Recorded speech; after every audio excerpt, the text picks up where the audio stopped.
Baik, perlawanan itu jangan dilakukan di tengah jalan. Ubah lagi dong. Indo kok ke Indo anak. Iya. Tadi asmonogami bahwa seorang laki-laki hanya boleh memiliki satu orang istri, Gitu ya. dan seorang istri hanya boleh memiliki satu orang suami. Kira-kira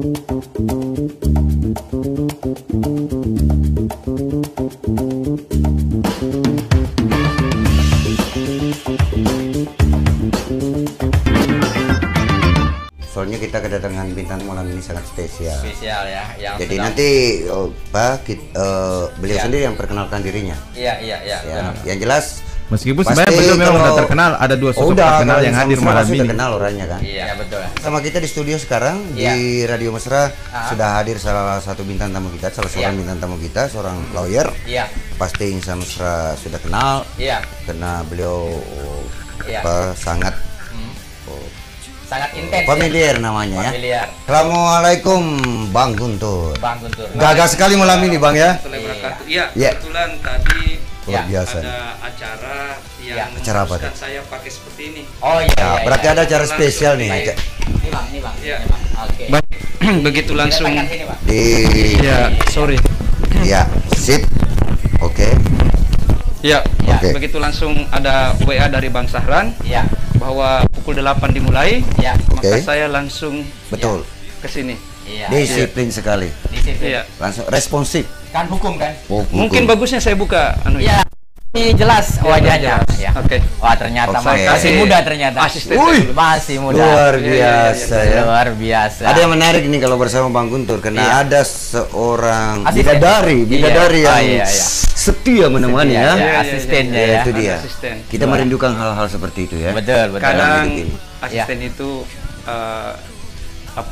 dari paralegal. Asisten istimewa. Oh paralegal ya. Paralegal ada juga asisten yang sangat istimewa. Iya. Kalau mungkin kalau dia cemburu sedikit dia Waduh. langsung Tidak turun apa-apa. tangan. Ya, Ya, bisa diterima di ya. manusia. Dia langsung turun tangan. Sebenarnya fungsinya asisten ini seperti apa sih sebenarnya? Sebenarnya Fungsi di lawyers itu. fungsi asisten Di ini lawyer sangat ya? di lawyer di Ya. dunia Oh. hukum acara ini Betul. sangat banyak. Contoh, Ya. kalau ini di kantor biasanya asisten itu fungsinya Iya. Ya. menata sistem administrasi yang ada di dalam, Betul. Iya, terus menyiapkan administrasi pembukuan, misalnya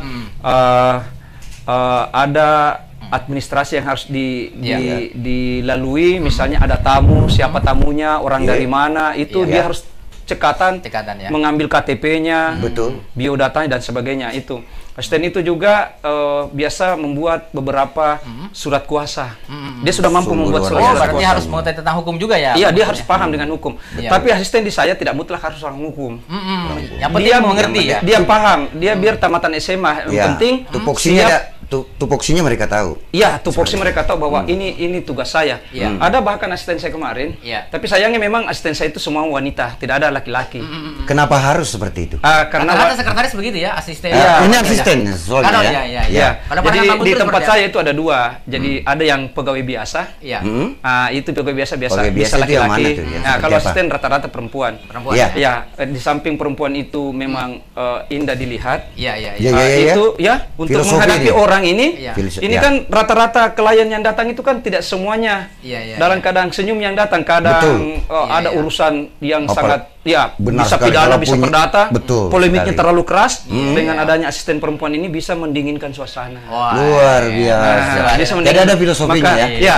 Maka asisten juga itu harus cantik sebenarnya. Dan dia Harus rapi ya. kadang kerjanya ya. Oh, rapi. Rapi kerjanya. Rapi cara kerjanya. Bahkan asisten saya itu saya tidak suruh dia duduk di kantor. Ya. Saya suruh dia duduk di kafe biasanya. Di kafe ya. Iya. Kalau Kenapa mau- kenapa harus kinerjanya seperti itu, mekanismenya? Kenapa biasanya kan kalau asisten itu apalagi Iya. sepengetahuan saya kalau lawyer tuh harusnya ngantor tuh. Iya, Kenapa iya. harus di kafe? Begini. Kalau pagi biasanya memang harus di kantor. Iya. Setelah menyiapkan segala sesuatunya Suatu yang dibutuhkan. beres, Iya. itu maka saya biasa tekankan kamu untuk menghadapi klien biasanya cari di kafe biar di situ minum kopi Oh, ya, biasa, ngopi iya, ya, iya, ngeteh, betul. terus mereka bisa terbuka. Tapi untuk buat surat kuasa atau mengerjakan tugas-tugas seperti perintah saya misalnya kalau ada kasus-kasus perdata misalnya membuat satu gugatan, Iya, iya. permohonan somasi dan sebagainya harus di kantor, nggak boleh di kafe. gitu ya. Nah sekarang Bang Guntur, sebelum kita kenal nih sebagai lawyer, penasihat hukum, sebenarnya profesi awalnya itu apa sebenarnya? Oh ya, 20 tahun lamanya saya memimpin satu organisasi yang keluar masuk pengadilan. Oh ya, apa itu? Iya, keluar masuk pengadilan 20 tahun lamanya. Berarti masih tetap hukum ya? Iya. Iya. Oh, sih. Oke, ini kenapa tidak ada mereknya? Kalau ini sengaja, Bang. bukan asisten ini ya? Oh ya, ini untuk menghindari iklan, promo jadi harus telanjang ini. Silakan dilanjut. Silakan dilanjut tadi. 20 tahun. Iya, 20 tahun saya malang melintang keluar masuk pengadilan. Jadi kalau ini dulu Bang, keluar masuk apa melintang itu 20 tahun? Jangan lanjut. Jadi malah melintang di situ. Terus saya banyak mempelajari hukum di situ. Karena memang sifat daripada organisasi atau ormas yang saya pimpin waktu itu adalah bekerja di luar pengadilan. Di luar pengadilan. Jadi saya tidak masuk ke sistem. Tidak masuk. Saya di luar. Jadi rata-rata memediasi satu perkara. Memediasi satu perkara dari perkara ini ke perkara itu selama 20 tahun. Akhirnya paham pasal-pasalnya, paham apa yang harus saya lakukan. Begitu juga kalau dalam gugatan-gugatan perdata, saya paham betul arah kemana bolanya nanti. Di selama 20 tahun itu mana yang lebih banyak ditangani, soal perdata atau soal pidana? Terlalu kalau saya katakan ini rata-rata ada dua ya, pidana perdata. Yang biasa saya bingung pada saat melakukan tentang misalnya ada kasus-kasus kepailitan. Maka saya sekolah arbitrase waktu itu. Ilmu itulah yang saya pergunakan sehingga saya dipercaya duduk sebagai badan komisioner di Badan Penyelesaian Sengketa Konsumen. Jadi kalau ada program-program mesra ingin berdialog tentang apa sih peran konsumen terhadap pelaku usaha, termasuk produsen juga ya. Termasuk pelaku usaha terhadap konsumen, apa haknya pelaku usaha, apa haknya konsumen, supaya tidak menjadi pidana, supaya tidak ada terjadi denda perdata, maka memang kita diturunkan untuk menjembatani untuk mengurangi konflik mengurangi kalau perlu tidak ada konflik di dalamnya. Apa yang membuat menarik sebenarnya Bang terjun ke dunia hukum? Apa yang membuat Bang Guntur sangat tertarik dengan hukum? Saya tertarik di perlindungan konsumen sebab menurut saya Bang, itu hampir setiap hari dialami oleh kita semua. Bisa saja Abang yang alami tadi barusan. Seperti apa biasanya itu di perlindungan konsumen itu yang biasa terjadi? Contoh, misalnya adanya tarik paksa kendaraan di tengah jalan. Apalagi istilahnya itu tarik paksa ya. Misalnya ada debt collector, Simatalang, misalnya. Mereka masing-masing pelaku usaha punya alasan. Konsumen juga punya alasan untuk mempertahankan kendaraannya. Contoh, kita terlambat membayar 3 bulan misalnya. Dalam konteks finance, lintas perbankan, kan itu ada lintas keuangan semua di situ. Dia dibawa oleh OJK ya. Dipakai jasa saya oleh sebagai konsultan hukum pada salah satu finance yang ada di Parepare atau Makassar. Biasanya sih 3 bulan itu dia sudah dicari barang itu. Apalagi orang yang ditelepon ini konsumennya tidak angkat-angkat telepon. Maka dia biasa pakai pihak ketiga. Pihak ketiga itu yang dikatakan matalang atau debt kolektor. Itu mata hukum sebenarnya resmi atau tidak? Legal atau tidak itu di mata hukum debt kolektor itu? Dulu sih tidak resmi, sekarang sudah resmi. Sudah resmi. Ya, sebab ada undang-undang yang keluar. Itu dibuktikan, legalitasnya dibuktikan dari apa? Debt kolektor itu biasanya diminta oleh OJK untuk buat PT-nya. Jadi dia berbadan hukum. Ada naungannya. Ada badan hukum, sudah ada badan hukum. Dianggap punya legalitas ya. Terus biasanya debt kolektor itu diminta untuk ikuti syarat legalitas sebagai penagih. Ada sekolah ini baru intro ini Om Bas ya. Ini baru lanjut. Itu. Jadi dia diminta. Jadi mereka sudah punya surat legalitas bahwa saya sudah uji kompetensi mengenai itu. Secara hukum mereka adalah orang-orang yang terlindungi. Secara hukum Iya. Nah sekarang kalau biasa ini menarik nih Om Bas ya. Soal debt collector. Saat di mana itu konsumen atau user menganggap bahwa saya ini kayak dirampok nih. Tiba-tiba diambil, tiba-tiba saya dipermalukan di hadapan keluarga, di hadapan sahabat-sahabat, sehingga kemungkinan besar secara kejiwaan ada tekanan, melakukan perlawanan seperti itu. Saya cuma gimana itu kalau pandangan saya secara hukum, Bang Guntur, lebih baik perlawanan itu jangan dilakukan di tengah jalan. Langsung. Yang maksudnya yang melakukan perlawanan si nasabah tentu ini ya? Nasabah yang melakukan perlawanan, karena kan ditagih, ditarik paksa dan sebagainya. Nah, itu sebaiknya kalau melakukan perlawanan jangan di tengah jalan. Sebaiknya gimana? Pakai aja jalur-jalur hukum. Karena di undang-undang kita sendiri setelah ada putusan MK nomor 18 kemarin tahun 2019 menyatakan bahwa barang tidak dapat lagi ditarik, itu bisa berakibat pidana kecuali diberikan secara sukarela oleh pemiliknya. Iya. Oh, seperti itu ya. Iya, kalau misalnya berarti bisa konsumen mempertahankan barangnya ya. Bisa diberikan sukarela. Karena mempertahankan, kalau dipaksa, maka berlaku hukum pidananya di situ. Ada ancaman pidana. Yang kena pidana siapa ini? Debt collectornya. Debt collectornya. Ya. Walaupun dia berada di bawah naungan lembaga resmi. Walaupun ini kan sudah terbukti sudah ada yang dipidana. Yang mana yang termasuk kategori melakukan pemaksaan? Ya, kalau misalnya orangnya tidak misalnya menginginkan untuk ditarik paksa kendaraannya, itu bisa kategori pemaksaan, ada teror di situ, rasa ketakutan. Tapi ada juga sih kiat-kiat khusus yang bisa dilakukan oleh debt collector tanpa harus memaksa. Contoh, karena Bapak terlambat, maka saya arahkan Bapak ke kantor leasing yang bersangkutan. Itu lebih bijaksana. Lebih bijaksana. Orang tidak boleh menolak karena memang kendaraan ini memang dicari. Tapi kan Bang Guntur gini. Memang ada juga di pihak nasabah ini atau konsumen ini keterlaluan, misalnya memang seperti sengaja menghindari untuk memenuhi kewajibannya. Gimana ini? Artinya dia tidak memenuhi kewajibannya, memang sengaja menghindari tagihan, tidak mengangkat telepon dan sebagainya. Itu tentu akan direkam oleh petugas leasing. Begitu masuk di pengadilan itu bisa menjadi bukti bahwa memang ini bandel. Dasarnya tidak punya niat baik mungkin. Kalau kita tidak punya kepentingan ya, karena kita hanya berbicara. Ada pertanyaan. Saya 4 bulan kendaraan saya didapat di tengah jalan. Saya mau bayar 4 bulan, tapi kenapa leasing tidak mau terima? Nah, ini saya mau jelaskan. Ini yang perlu. Tentu kan ada hal yang krusial di situ ya. Jadi bukan leasingnya tidak mau terima, tapi Anda di mata leasing sudah cacat. Cacatnya apa itu? Cacat karena sudah melampaui target pembayaran lewat 1 bulan, 2 bulan, 3 bulan, tidak ada berita dan informasi. Malah ada sanksi denda ya? Ya, malah ada konsumen biasa mengalihkan kendaraan itu ke orang lain. Ini pemberitahuan dari pihak ini sudah. Itu bisa pidana itu. Itu bisa pidana penggelapan. Kalau mengalihkan ya. Tanpa leasing. Iya betul. Sekarang terus yang ini Bang Saran, kebetulan yang terima ini misalnya Anda, mengalihkan, terus saya alihkan ke Ombas nih. Misalnya, oke lah, saya ambil contoh saja. Bang Saran punya utang, sudah 3 bulan tidak bayar-bayar, di telepon, di apa tidak, maka diperintahkanlah debt collector untuk mencari barang ini. Dapat di tengah jalan. Tapi barang itu tidak ada sama Bang Saran. Mana barangnya? Saya kasih sama Bang Ombas. Setelah dikasih, Ombas tidak lepas dari tanggung jawab. Dia bisa kena pasal penadahan penadahan. Kenapa mesti? Iya, kenapa? Karena dia menerima barang jarahan yang bukan miliknya.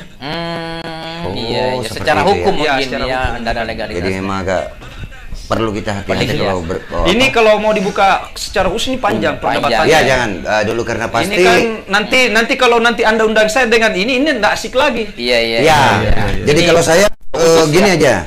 Kemungkinan karena ini bincang heboh, sembari memberi pendidikan edukasi ke masyarakat kita, insan musra terutama. Bukan kita menggerus ya. Tapi memang tujuannya ini di samping heboh memang ada nilai-nilai edukasinya, pendidikannya. Itu yang lebih penting ya. Heboh dan edukasi. Betul sekali. Nah, ada yang lain selain pengalaman seperti itu tadi? Banyak. Yang mana tuh yang menarik, misalnya berkesan? Bank apa ini, Bang? Tidak adil terhadap konsumennya. Nah, itu dia, menarik itu. Karena pasti banyak yang ada perintah Pak Jokowi mengatakan itu direkturalisasi semua utang-utang selama musim pandemi. Ini kan bencana pandemi. Maka direkturisasi. Ada leasing yang mengikuti, ada juga tidak. Tidak mendengar arahan Bapak Presiden. Kemungkinan ini yang jadi masalah. Nah, secara hukum seperti apa itu, Bang? Gimana maka dipersilahkan orang-orang yang dirugikan, konsumen dirugikan, bisa memanfaatkan Undang-Undang Nomor 8 Tahun 1999 tentang perlindungan konsumen di Badan Penyelesaian Sengketa Konsumen Kota Parepare. BPSK Kota Parepare, kan saya di situ sebagai hakimnya. Itu dan teman-teman ada itu mewakili daerah-daerah yang ada di sekitarnya. Ada dari Palopo. Dasar untuk minta bantuan itu biasanya kita dirugikan dalam bentuk apa? Banyak. Konsumen sebenarnya itu apa yang Anda rasakan, apa yang Anda pakai. Contoh, termasuk di bank tadi, termasuk di leasing, termasuk misalnya listrik. Ada kan biasa itu listrik tiba-tiba Opal datang, ini denda 20 juta, kenapa Anda listriknya? Ini kan dipotos. Kalkulasi. Padahal kita ini cuma penyewa. Anggaplah kita penyewa, kita tidak tahu apa ini masalah ini. Misalnya PLN dapat tiba-tiba ini petugasnya. Ini kira-kira saya di posisi mana? Saya dirugikan nggak atau tidak ini? Saya penyewa. Di Badan Penyelesaian Sengketa lah yang bisa menyelesaikan itu. Karena pasti pihak PLN mengatakan, kamu bersalah. Pihak yang dalam rumah mengatakan, saya nggak tahu, saya penyewa baru. Maka terjadi perkara dan perdebatan. Untuk menyelesaikan itu, silahkan bawa ke Badan Penyelesaian Sengketa. Di situ jelas ranah hukum ya. Berarti kayak tidak salah secara persuasif ya Pak. Bisa mediasi di BPSK itu. Awalnya kita dikonsiliasi aja dulu, dipertemukan.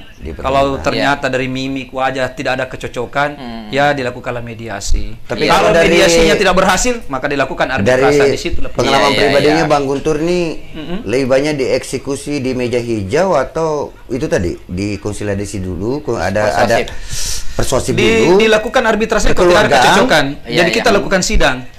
Siapa yang menang, siapa yang kalah.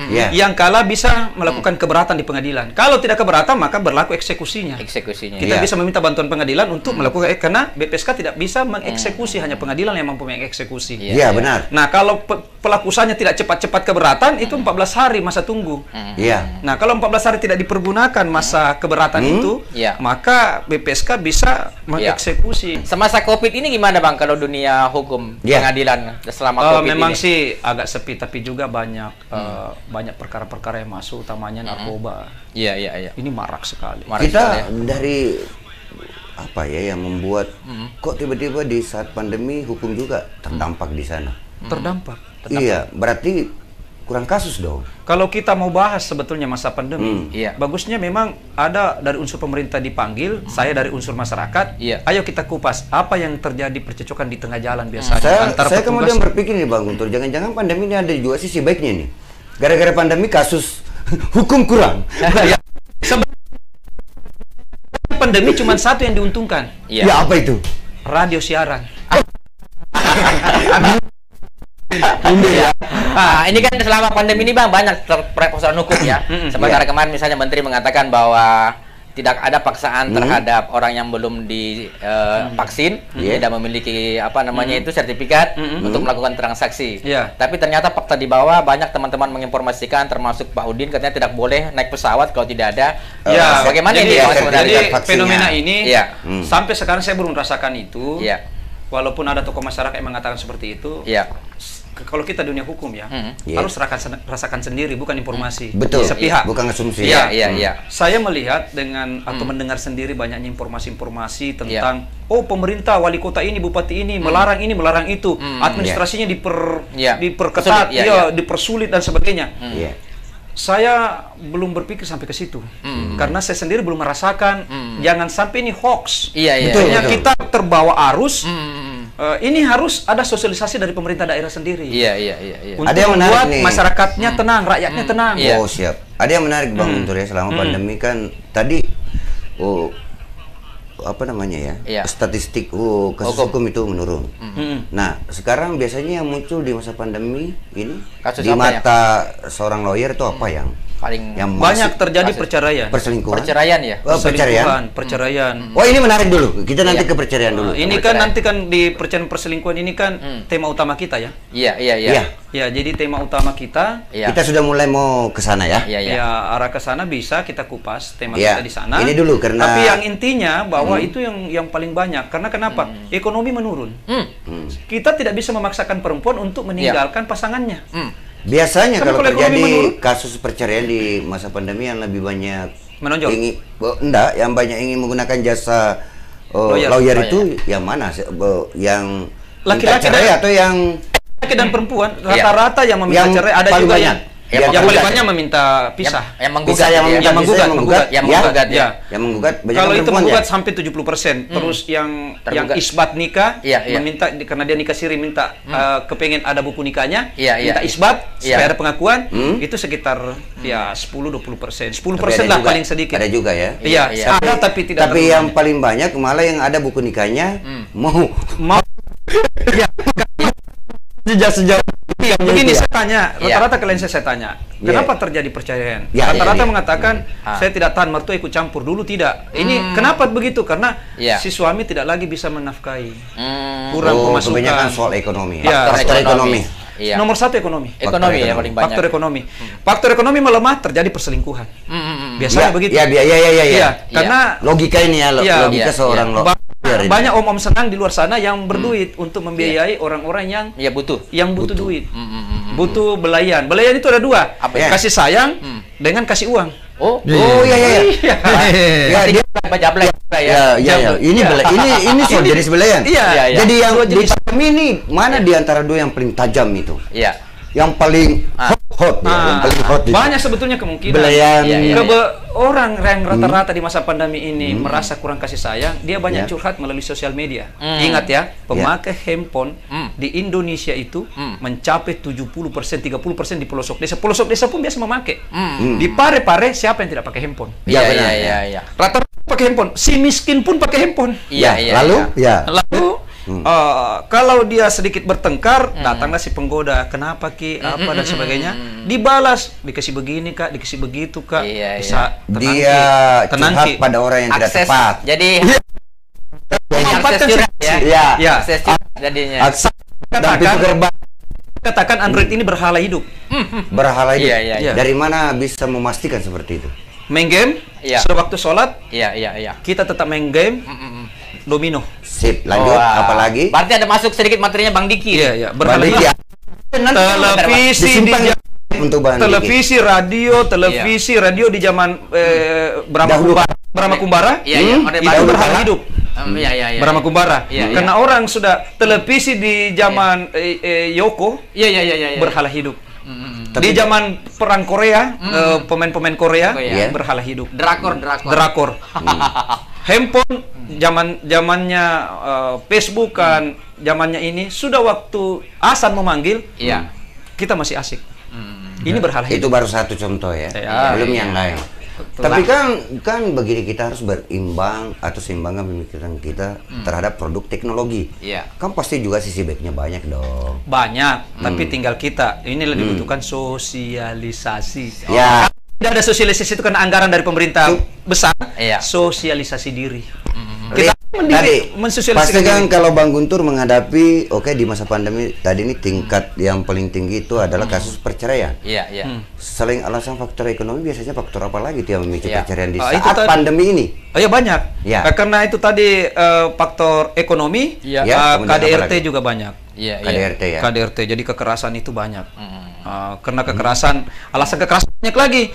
Dia memukul karena dia tidak sayang, dia memukul karena alasan pembenaran. Karena dia sudah selingkuh dengan orang lain, maka dia tidak mungkin melihat. Ada juga kasus seperti itu. Ada banyak. Kasus pembenaran. Banyak membenarkan diri. Dia sudah selingkuh dengan orang lain, pulang ke rumah pura-pura marah istrinya. Istrinya kan marah tidak jadi marah. Itu sudah marah duluan. Ini yang menarik ini Bang. Selama Bang di persoalan kasus seperti itu ya. Sebenarnya mana yang lebih banyak kecenderungan berselingkuh, laki-laki atau perempuan ini Bang? Yang paling banyak ini dari statistik mata. Di data yang paling banyak itu karena faktor ekonomi. Perempuan sebenarnya tidak gemar berselingkuh, dia tidak suka berselingkuh itu perempuan. Menurut saya, kenapa bisa saya pernah menjadi pembicara di Radio Prambors tentang bagaimana sih sifat seorang perempuan. Perempuan itu. Apa tidak membela perempuan ini? Saya tidak membela perempuan. Berarti laki-laki yang melakukan perselingkuhan. Zaman jin, memang laki-laki diberi beberapa keistimewaan perselingkuhan. Memang diberi jin itu, diberi setan di situ. Cepat ini bahas. Diperkuat setannya. Lanjut. Semoga Pak Sulit cepat datang nih. Jadi kalau saya jangan pernah mempercayai laki-laki, termasuk si pembicara. Kita mau layar jujur nih. klien karena saya jujur dengan klien saya. Iya. Dari tunggu dulu, saya Bang agak Guntur. tertarik ketika Bang Guntur saya panggil Abang ya. Iya, siap. Jangan percaya laki-laki, tapi jelingan. Jangan percaya laki-laki. Jangan pernah percaya laki-laki. Bisa terlalu kayak sadis juga itu kalau sadis, ekstrim saya juga bisa nih, katakan sadis kalau kita terlalu percaya dengan. Apakah karena datanya di Bang orang, Guntur hampir pemicu keretakan rumah tangga dimulai dari laki-laki? Iya. Tidak juga. Tidak juga kan? Tidak juga. Lalu kenapa tiba-tiba mengatakan bahwa karena di data saya kebanyakan laki-laki yang bikin persoalan. Iya. Lalu tapi tidak semua mungkin berakhir KDRT ya? Iya kan saya bilang tadi. Apakah unsur kedua itu KDRT? Iya. Kemudian ketiga karena terjadi perselingkuhan masa pandemi ini. Kok bisa ya? Sebelum pandemi juga kan banyak. Banyak ya. Tahun maksudnya pandemi ini 2011 saja. 2000 sorry, bukan 2011. 2019. Di wilayah mana nih? Parepare. Oke, sip. Terjadi perceraian 700 jadi janda. 700 orang. 700. Iya. Di 4 kecamatan ini yang tertinggi. Oh, saya enggak lihat kecamatannya, tapi di data Pengadilan Agama itu sekitar 700. 700. Baru Parepare. Nah, yang terbanyak itu perselingkuhan atau ekonomi? Ini istilahnya bercampur di sini. Bercampur ya. Jadi kalau Anda mau cari janda, baca janda di Parepare. Janda baru ya. JB. Saya tahu datanya sekarang ini ada berapa ya? Yang jelas sudah menarik nih ya. Sudah lebih. Iya. Kalau saya ikuti datanya itu. Bang Guntur 700, 600, 400 itu bermain di situ 400, 600 Bang Guntur boleh minta datanya kira-kira janda seperti apa dan nomor telepon.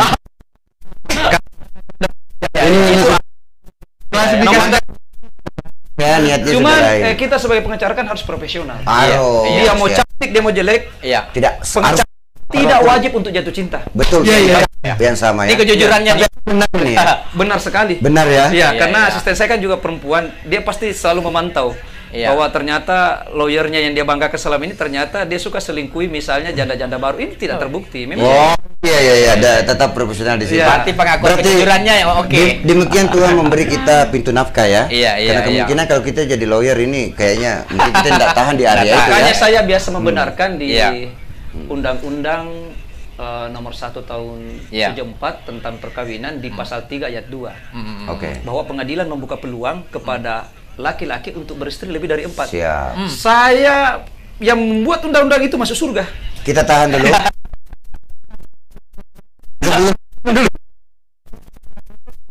Satu lagu sebentar dulu. Saya bacakan dulu, ini ada beberapa yang masuk dari Arsat Baru.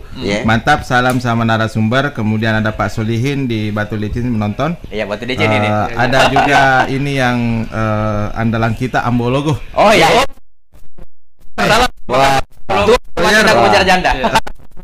Saya bacakan ya. Pak Lawyer, banyak mana kliennya laki-laki atau perempuan? Kenapa kliennya cantik semua? Apakah Pak Lawyer tidak pilih-pilih? Iya. Sudah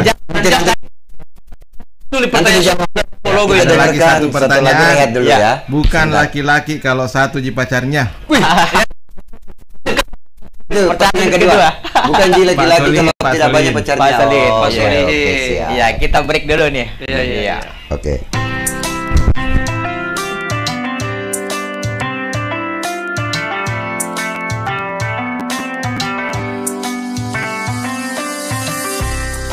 Masih mendengarkan Radio Mesra 102,8 FM.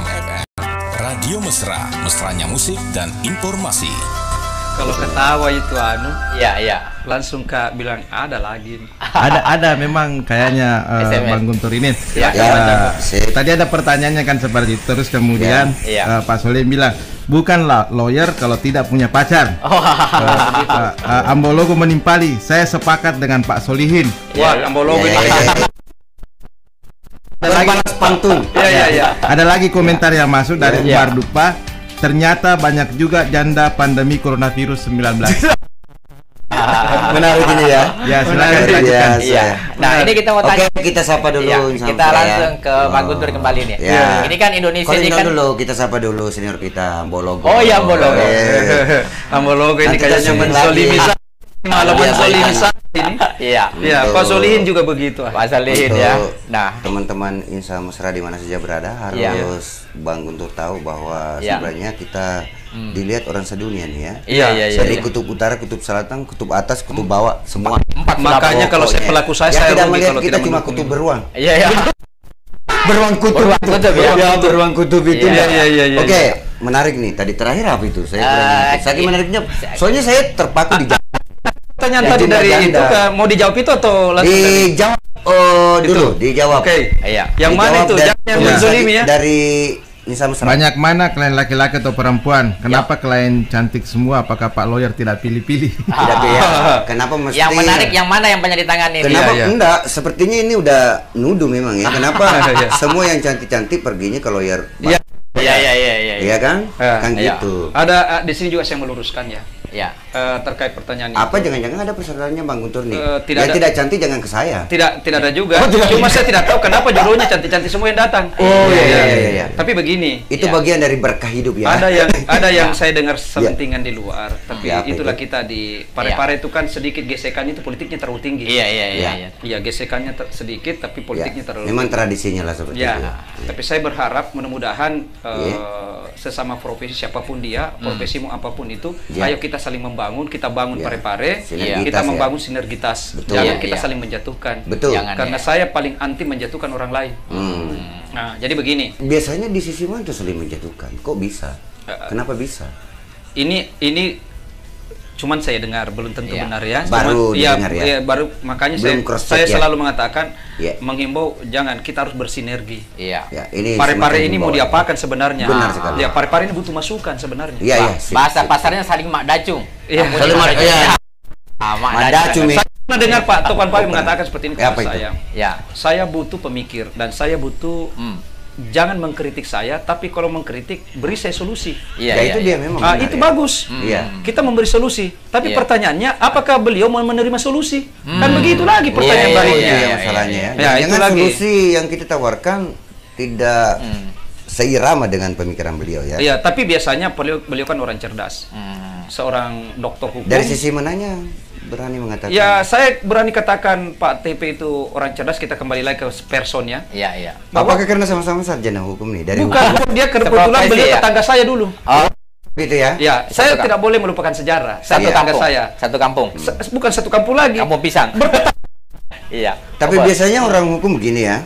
Mudah-mudahan Bang Guntur tidak seperti itu ya. Iya. Karena sudah terlalu terkontaminasi dengan politik, akhirnya lupa-lupa hukumnya. Untuk masuk di Badan Penyelesaian Sengketa Konsumen karena ini penunjukan langsung dari kementerian. Jadi saya tidak diatur oleh daerah.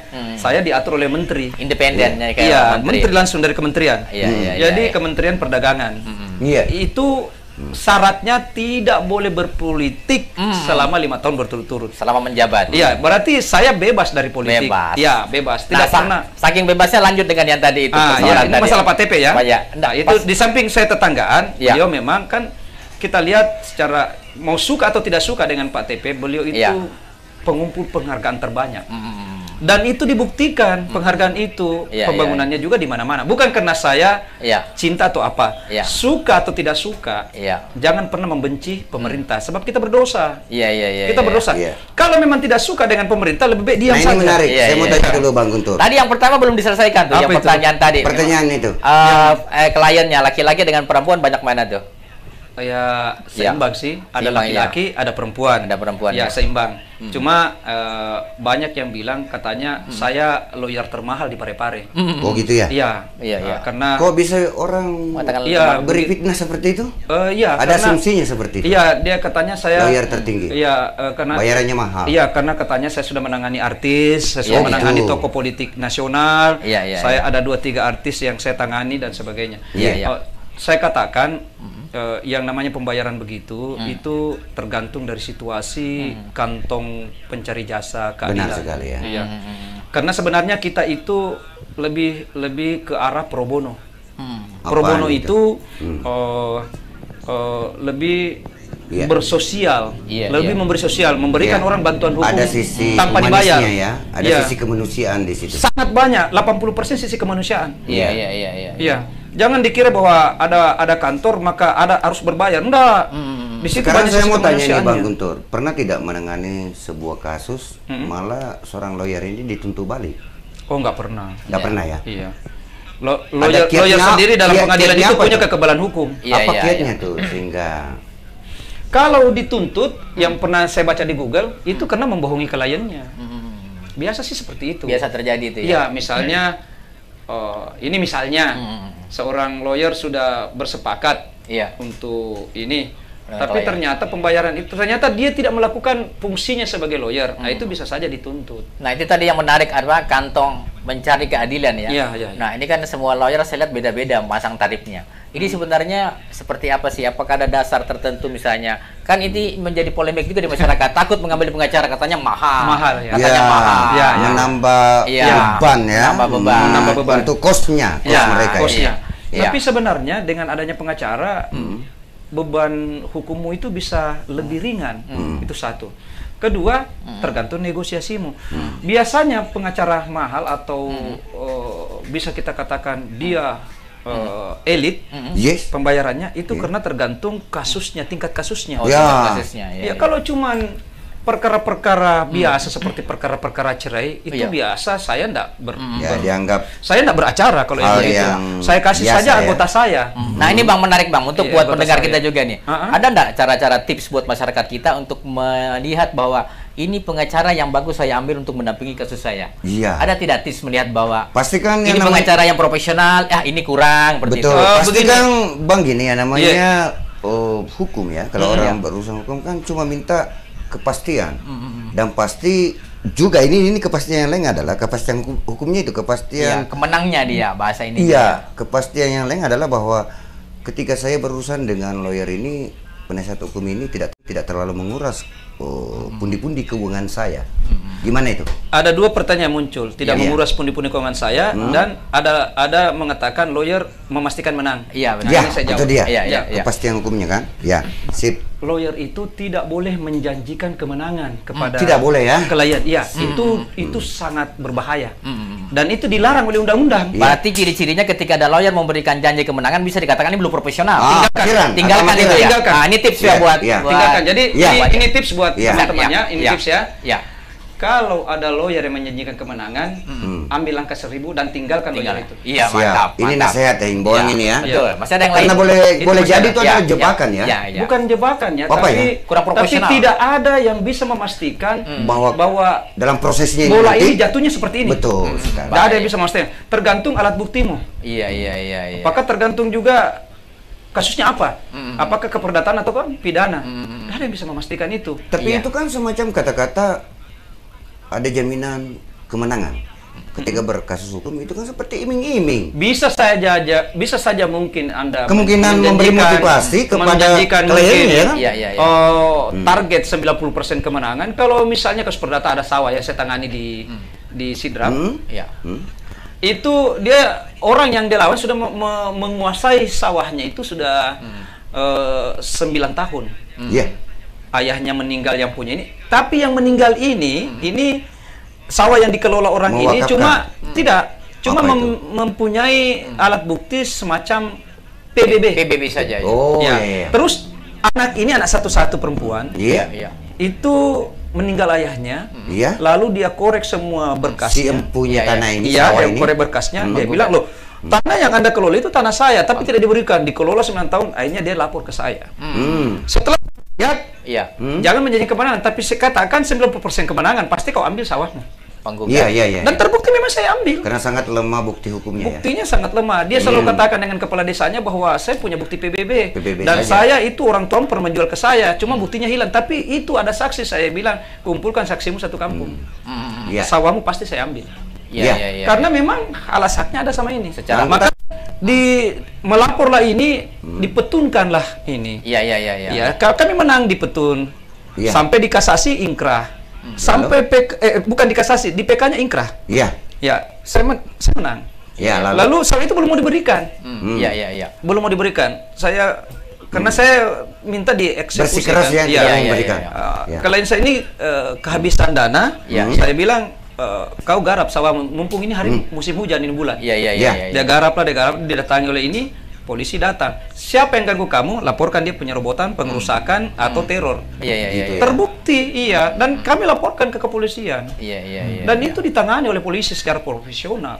Nah sekarang kasus itu gimana akhirnya? Nah sekarang anak ini kerja dengan keluarganya, teman-temannya digaraplah sawah itu. Iya. Saya bilang kepada lawannya, kamu laporkan dia penyerobotan. Dia bilang, tidak bisa Pak. Ya, kalau memang tidak bisa, karena Anda pun tidak punya. Tapi saya punya PBB Pak, saya bayar pajaknya. Ya, kau bayar pajaknya, tapi kan kau ambil hasil selama 9 tahun. Ribet ya memang namanya hukum. Iya. Berarti itu yang pertama tadi ya. Rumah atau apa, PBB bukan bukti kepemilikan. Iya. Nah, tadi ini buat pendengar kita. Saya ada pertanyaan. Ini kan kalau kita berbicara mengenai pembelaan hukum, pastinya kan ada sakit hati, misalnya dari pihak yang kalah. Pernah tidak mengalami baik itu serangan fisik atau serangan non fisik selama Bang Guntur ini menjadi pengacara? Kalau saya tangani perkara pidana banyak penjahat. Jadi tentu penjahatnya yang dukung saya. Oh iya. Perkara pidana 100% penjahat. Iya. Tapi penjahatnya kan banyak nih. Diduga penjahat kan? apa nih yang masuk diduga penjahat, misalnya kasus pembunuhan pernah saya tangani. Perampokan pernah saya tangani. Asusila sering-sering. Apa dan sebagainya. Saya yang dibela yang mana? Si korban atau si penjahatnya?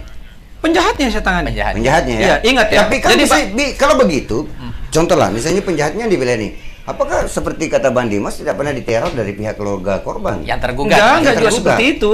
Karena kan fakta hukumnya kan beda. Jadi keluarga korban pasti melihat, oh fakta hukumnya ternyata seperti ini toh. Jadi saya bela penjahatnya. Anggap begitu ya supaya kita paham. Terdakwanya bukan karena pengacara itu membela orang yang salah. Nah, ini udah dikasih tahu. Si masyarakat bahwa ini pengacara membela sang penjahat. Yang dikatakan pengacara itu lawyer itu pribadinya. Makanya dikatakan advokat. Yang bedanya apa bedanya? Tidak, jangan dulu ke situ. Kita bahas dulu satu-satu biar tidak kan. Jadi ada yang mengatakan bahwa kok membela penjahat? Ya, kok membela orang yang salah. Jadi memang ternyata pengacara itu ternyata bela-bela orang yang salah. Enggak seperti itu pengertiannya. Pastilah begitu dalam pikiran kita. Seseorang melakukan kejahatan pasti punya alasan. Beda dengan orang gila. Ada motifnya ya. Bisa dihukum. Kebal hukum dia. Kebal hukum. Dia pernah lempar mobil seseorang di depan mata saya. Siapa yang mau laporkan orang gila? Memang dia gila. Gila. Dia tidak punya alasan orang gila itu. Bebas dari hukumnya. Bebas dari hukum. Lanjut kepada orang yang melakukan kesalahan. Orang normal. Tentu saya bela. Contoh, dia seorang pencuri nih. Ya kan? Dia seorang pencuri. Dia mencuri apalah di pasar Lekesi. Ini kan banyak terjadi itu contoh. Mencuri beras lah misalnya. Beras atau apalah dia curi. Yang saya pertanyakan itu, kenapa dia mencuri? Oh ternyata kalau dia tidak mencuri, anaknya tidak makan. Ada alasan. Pernah saya bela orang, ternyata alasannya cuma neneknya yang dia cintai. Dia kasih mau makan neneknya. Itu kedapatan. Karena tidak ada pilihan lain. Tidak ada pilihan lain, dia harus mencuri. Padahal orang ini masih segar. Tapi pada saat itu dia tidak punya uang. Nenek mau makan. Udah kalap dia. Maka alasan pembenaran itu saya bela dia. Memohon kepada majelis. Jadi begini ya, untuk menentukan hukuman seseorang bukan cuma pasal yang dilihat. Ada kejiwaan di situ, ada mata batin seorang hakim, psikologi ini juga kalau ada hakim yang nonton saya, bahwa ada nurani di situ. Ada nurani. Untuk menjatuhkan satu penghukuman, itu biasanya nurani hakim yang bermain. Makanya hakim itu tidak boleh memimpin persidangan pada saat dia punya dendam pribadi. Apalagi dalam keadaan marah kamu sudah berapa kali awas kau. Padahal ini kalau sudah menjadi kata-kata awas dan sebagainya itu berbahaya. Tidak cocok untuk menjadi. Makanya hakim itu harus punya nurani. Dia harus bebas dari konflik dua kepentingan para pihak. Bebas kepentingan dari para pihak. Ya kan? Begitu. Tidak boleh dititip-titip kasus bahwa ini nanti hukuman sekian ya. Hakimnya bilang iya. Itu tidak boleh. Jadi dia harus bebas dari kepentingan, bebas dari konflik. Dia harus menjatuhkan hukuman sesuai berat ringannya hukuman dan sesuai fakta di persidangan. Masih saya lanjut pertanyaannya Bang Dimas. Ada tidak orang sakit hati gini? Udah nyata-nyata membela orang yang berseberangan, katakanlah itu tadi orang yang bersalah, kemudian menang, tentu kan sakit hati. Pernah tidak ada yang mencoba mengambil penasehat hukum yang lain atau advokat untuk melawan Bang Guntur? Banyak. Ya itu dia. Banyak Yang dalam kasus apa itu? Misalnya ada kasus, saya membela baru-baru ini pemerintah abdi negara ya. Ini leasing dia lawan. Jadi contohnya, ini seseorang ini dia abdi negara. ASN lah. Paham? ASN. Dia cuma pinjam nama dalam kontrak. Jadi seseorang ini ada ponakannya dari daerah, anggaplah dari luar Sulawesi Selatan, anggaplah dari Kendari. Dia jalan-jalan ke sini, dia mau beli truk, sebuah truk. Ya kan? Untuk dipakai ngangkut di daerah Kendari itu. Kebetulan memang orang Kendari. Dia di sana kan banyak tambang. Di Konawe itu kan kebetulan saya ada klien di sana. Konawe, saya dari sana. Itu memang dipakai di situ untuk ngangkut pasir apa semua.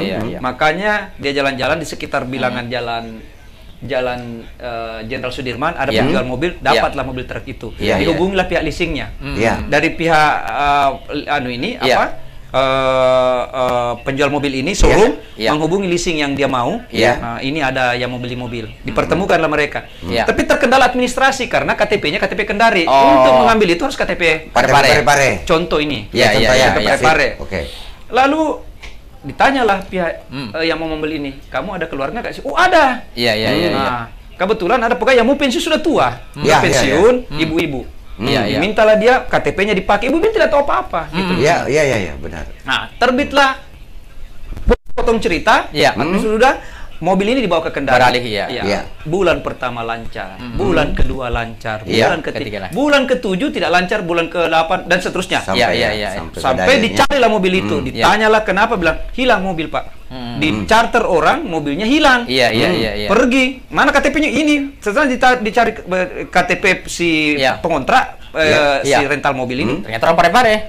Ternyata memang tidak ada di sana. Alamat itu orang yang sewa itu, mobil itu tidak ada. Maka pihak leasing ini melaporkan, bukan itu yang dilaporkan, yang dalam kontrak orang tua ini. Dia atasnamakan. Saya membela orang tua ini. Apakah saya salah? Saya mau tanya teman-teman ini, apakah saya salah membela ini? Tidak benar sebenarnya, karena saya membela haknya. Bukan pelakunya dia. Bukan pelakunya. Tapi secara administrasi dia kan pelakunya. Secara administrasi pelakunya. Maka secara waktu itu saya kerahkan anggota saya cari semua. Kenapa sampai bisa terbit surat izin surat izin usahanya angkut pasir. Dia ini seorang dan tidak ada usaha pasirnya. Kenapa bisa muncul itu? Semua fiktif ya. Maka saya cari semua ke lubang-lubangnya dan saya menangkan di pengadilan. Si ibu. Tidak ditahan. Bukan saya. Ya ngamuk-ngamuk lah leasingnya itu. Kenapa bela begini-begini? Ya silahkan banding. Masih ada saluran upaya hukum lain untuk banding. Silakan. Kalau Anda merasa tidak nyaman dengan putusan itu, yang harus diambil itu adalah itu misalnya menurut saya, maka ya dilaporkan juga itu. Itu sudah terlanjur hilang. Karena pada saat proses persidangan ini dia berkesempatan untuk lari menghilang. Sampai sekarang juga kan begitu. Hilang juga ya. Dia tinggalkan penderitaan untuk. Berarti menjadi pelajaran juga buat pendengar kita bahwa jangan sekali-kali mau minjamkan KTP kita untuk pelajaran. Jangan pernah pinjam pakai KTP ke orang lain. Meskipun dia itu bersorban. Itu bisa berakibat fatal. Boleh ada akibat hukumnya. Banyak kejadian. Termasuk mengalihkan motor kita ke orang lain tanpa ada sebutan leasing. Ada juga seperti kalau Anda meminjam uang ke bank, itu kan ada data kita di situ. Ada. Sebaiknya kalau sudah selesai kreditnya ambil datamu. Jangan disimpan di situ. Walaupun dibilang aman, tapi lebih baik ambil. Bisa diambil. Bisa diminta kan data kita. Kita tidak mau lagi melanjutkan cicilan atau melanjutkan minta uang ini atau Bang kredit. Guntur mau mengatakan jangan terlalu percaya kepada siapapun. Ya dalam hukum itu, dalam hukum siapapun wajib dicurigai. Betul. Orang tua kita pun dicurigai. Orang tua siapapun dalam hukum ya. Dalam agama orang tua kita adalah orang yang tercinta. Berarti ada unsur nurani di sini. Kalau datang tokoh agamanya ini udah tokoh agama udah heboh juga. Heboh kalau tokoh agama. Ini kemenariknya ini Bang Guntur pasti paham nih terkait dengan masyarakat Parepare misalnya Indonesia, khusus Parepare saja lah. Sebenarnya menurut pengamatan Bang Guntur seberapa paham sih masyarakat kita tentang hukum? Nah, sama dengan negara maju ya. Negara maju itu kan paham. Misalnya di daerah kita saja yang seharusnya dia harus disediakan lawyer oleh negara, tapi negara tidak menyediakan dan tidak bisa berbuat apa-apa. Nah, menurut Bang Guntur, masyarakat kita ini pemahamannya tingkat hukum begini, seperti apa ini? Saya paham. Ya. Di negara kita itu sudah cukup bagus sebenarnya. Saya tidak pesimis dengan negara kita. Bayangkan kalau ada yang melakukan kegiatan pelanggaran hukum dan ancamannya di atas 5 tahun, maka negara menyediakan pengacara gratis. Nah, itu dia. Nah, cuman kalau saya tanya-tanya orang yang sudah diancam 5 tahun di lapas Balikpapan, lapas Medan, lapas Jakarta, lapas Palopo. Lepas kenapa saya ingat ini daerah? Karena dalam tahun ini saya kunjungi. Itu rata-rata mengatakan saya tidak puas. Saya tidak puas, Pak. Mirip-mirip tidak ada perlawanan di situ. Iya. Formalitas saja jadinya. Formalitas. Kayaknya seperti itu. Diduga seperti itu. Tapi saya masih optimis. Teman-teman yang ditunjuk oleh pengadilan untuk membela itu kan nanti akan dipertanggungjawabkan di hari kemudian. Jadi benar-benar belalah orang yang betul-betul butuh pembelaan. Kenapa? Jangan melihat dia salah atau benar. Karena rata-rata orang yang terselimi ingin dibela. Orang yang membunuh saja, nyawa orang hilang, pembunuh ini wajib dibela. Masih dibela. Dia punya hak untuk dibela karena dia punya alasan kenapa dia membunuh. Gitu loh. Betul. Di sini juga saya perlu tekankan. Ada kemarin yang viral.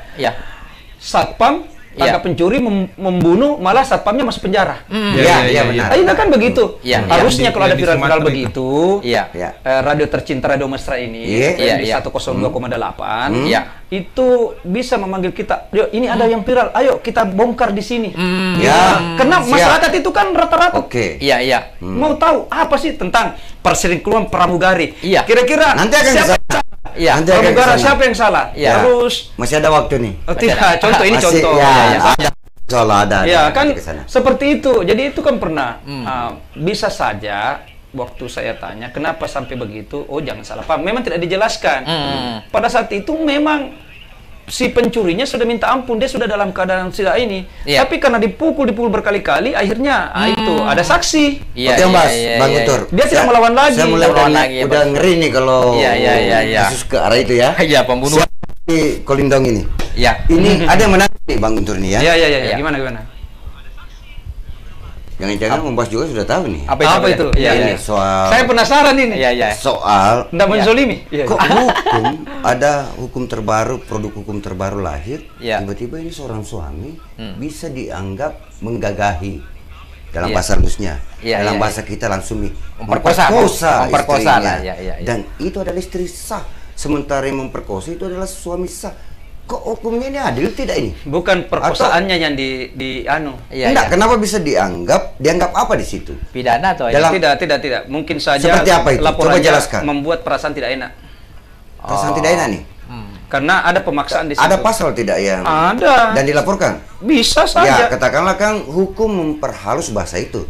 Sebenarnya sama saja karena tidak enak dianggap saja ini suami saya memperkosa tapi saya. Hampir laporan sama, kan? Seperti itu biasanya kandas di kepolisian. Biasanya laporan seperti itu. Karena penyidik rata-rata mengatakan bahwa itu kan istrimu. Saya tidak mau terjadi kalian. Cuma dalam pemerkosaan itu insting negatifnya muncul. Biasanya pemerkosaan itu kan ada tindak kekerasan di situ. Maka kekerasannya saya tidak mau ini mentoknya di polisi atau bagaimana. Yang saya melihat kenapa tiba-tiba ada produk hukum seperti itu. Bagaimana warnanya? Bukan produk. Itu masih zaman Belanda. Oh, coba dijelaskan. Coba, karena ada kekerasan kawan 351. saya minta tolong kekerasan kepada 351. Coba nanti Bang Guntur ditanyakan. Karena saya khawatir ini setelah mengetahui bahwa begini dilaporkan nih.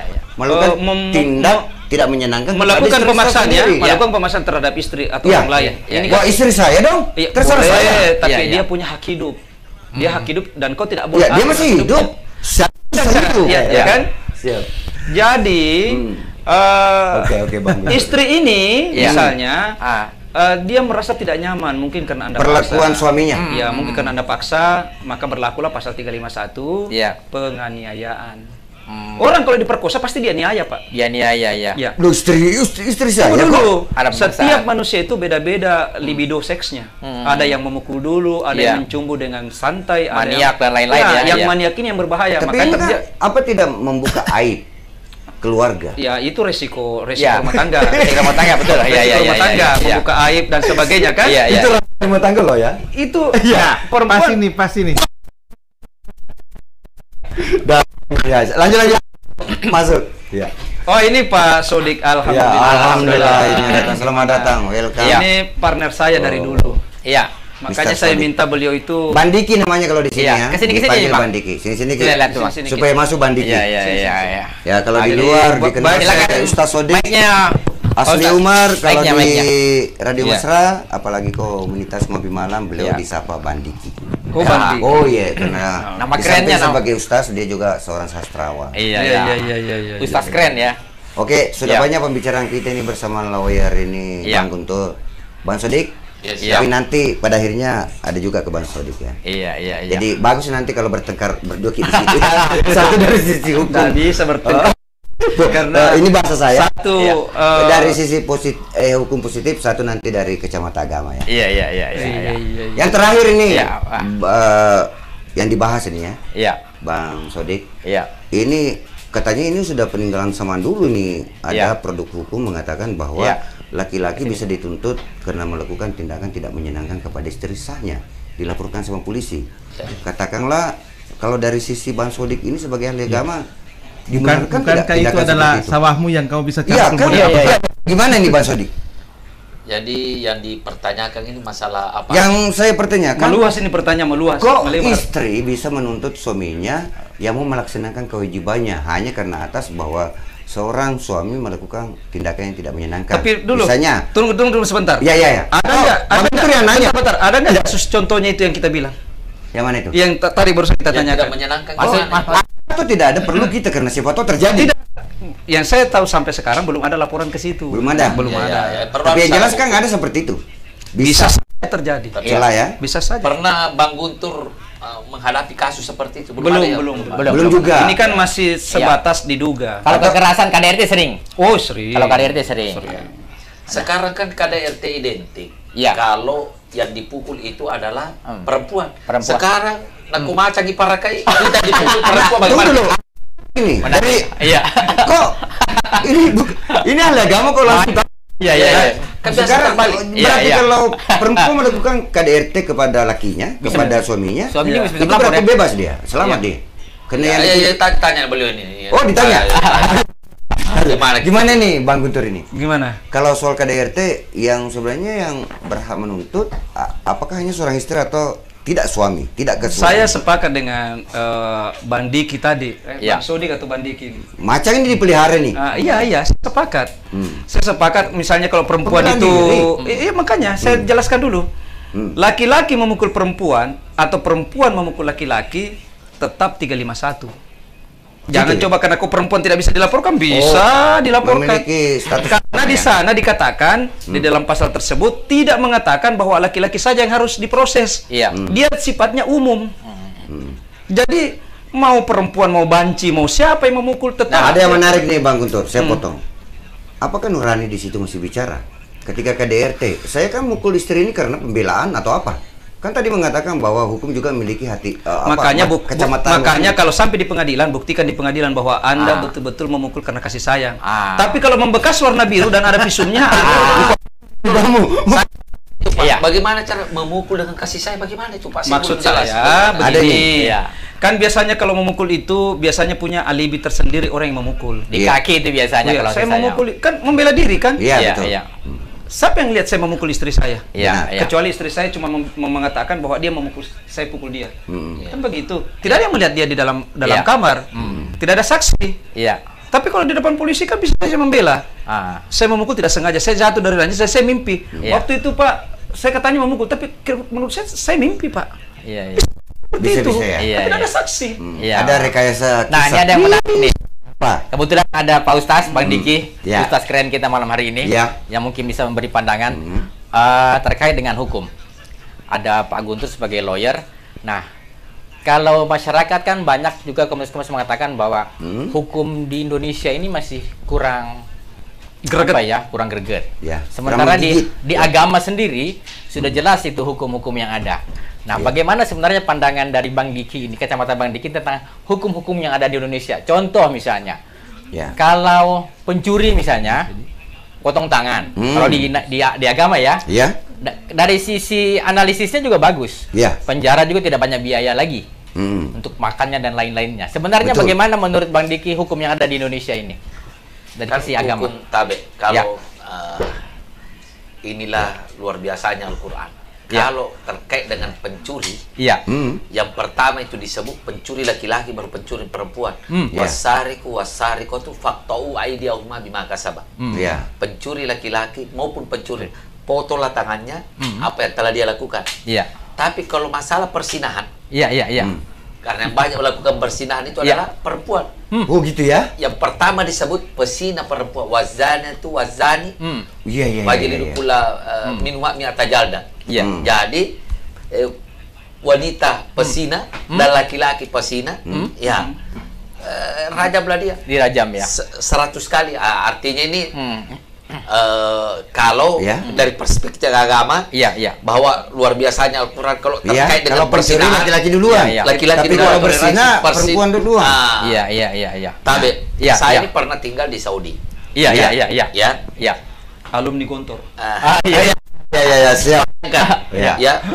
Kalau ada orang yang membunuh kan dibunuh di sana. Mau nggak? Biasa nggak ente lihat? Saya baru disampaikan sama teman. Saya sebentar saya tidak bisa tidur Pak, 1 minggu bayangkan orang dipotong itu. Dipotong apanya nih? Tangannya. Leher ya. Yang membunuh. Yang 1 kali penggal. Dipancung ya? Dipancung. Di mana dia dipancung? Di depan taman. Kayak alun-alun begitu ya? Kayak alun-alun.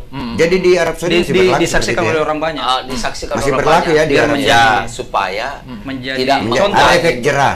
Supaya menjadi efek jerah. Biasanya walaupun sebenarnya tidak jerah ya. Berulang-ulang. Kalau di Saudi itu biasa ada orang masa ngepuk pasti. Biasanya itu. Kan itu karena ya pelanggaran itu.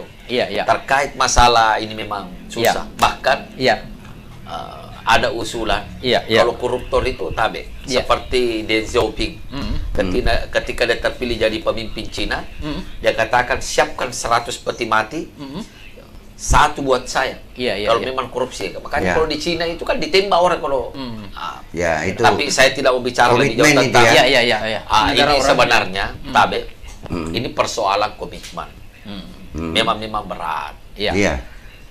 Pak Lopa, saya kerja di Timur Tengah ketika Pak Lopa jadi dubes. Siapa tidak kenal Pak Lopa? Putra Mandar dan sangat luar biasa sekali. Pernah jadi bupati, usianya 25 tahun. Pokoknya, bayangkan. Pertanyaannya adalah, ketika dia melakukan perjalanan dinas, 2 minggu, ini saya dapat informasi dari bagian keuangan. Seminggu itu udah selesai pekerjaan dipanggil bendahara. Ini juangku yang halal. Kembalikan ini yang setengah. Pertanyaan, adakah seperti itu? Ini kan susah. Adakah figur pemimpin? Bahkan Pak Lopa mengatakan, ente jadi pejabat, mau dikenang atau mau jadi koruptor? Artinya mau dikenang hidupmu biasa-biasa aja. Sekali koruptor, bayangkan. Wah, luar biasa juga ini. Dan memang dia punya prinsip. Ini saya bukan pejabat kok, saya yang sadar sekali nih. Saya dengar nih. Kemudian ini saya dapat dia. Beliau misalnya waktu itu jam kantoran. Ini contoh ya. Contoh ya. Tapi kalau di luar jam kantoran, yang aku pakai mobil simpang itu. Ditanya sama sopirnya, Pak Dubes, ini tempatnya ngopi-ngopi sopir. Udah bagus ini. Hidupnya sangat sederhana. Siap, saya potong dulu. Tahan, Bang Diki ya. Kembali. Ini Pak Bang Guntur Lau ya. Ini ada kasus baru-baru viral nih ya. Antara, maaf ya, dalam saya harus minta maaf kan ini sedikit sensitif. Saya maafkan. Lagi-lagi. Saya juga maaf. Selingkuhan antara pramugari dan pilot. Bukan ya, katakanlah bahwa kemudian dia digerebek sama istri sah. Kepergok. Arun tukang nih. Arun tukang nih. Kelihatan di dalam yang viral itu. Selingkuh ini seperti istrinya marah besar tuh ya. Jelas. Iya. Pasti. Tapi ini laki-laki ini biasa-biasa aja sama perempuan juga itu biasa-biasa aja. Nyantai aja gitu. Di videonya kan. Iya. Nah gimana ini posisi istri ini sementara ada anaknya yang kecil, boleh tidak menganggap itu sebuah tindakan yang sangat biadab dan dilaporkan? Apa dasar hukumnya? Kalau tindakan biadab kembali ke pribadi orang. Ya, pribadi yang dari sisi hukum. Kalau dari sisi hukum saya akan mengomentari. Siap. Ya. Jadi begini. Saya kan juga sempat buat videonya sampai itu ditonton sampai 800.000 kali itu. Iya. Oke, ya itu. Ya. Dan berarti sangat menarik memang. Iya, setiap orang juga, atas nama selingkuh dibahas. Saya juga sudah mempost ke YouTube saya, walaupun itu YouTube baru ya. Jadi begini. Iya. Perselingkuhan kemarin itu yang lagi viral itu kan influencer.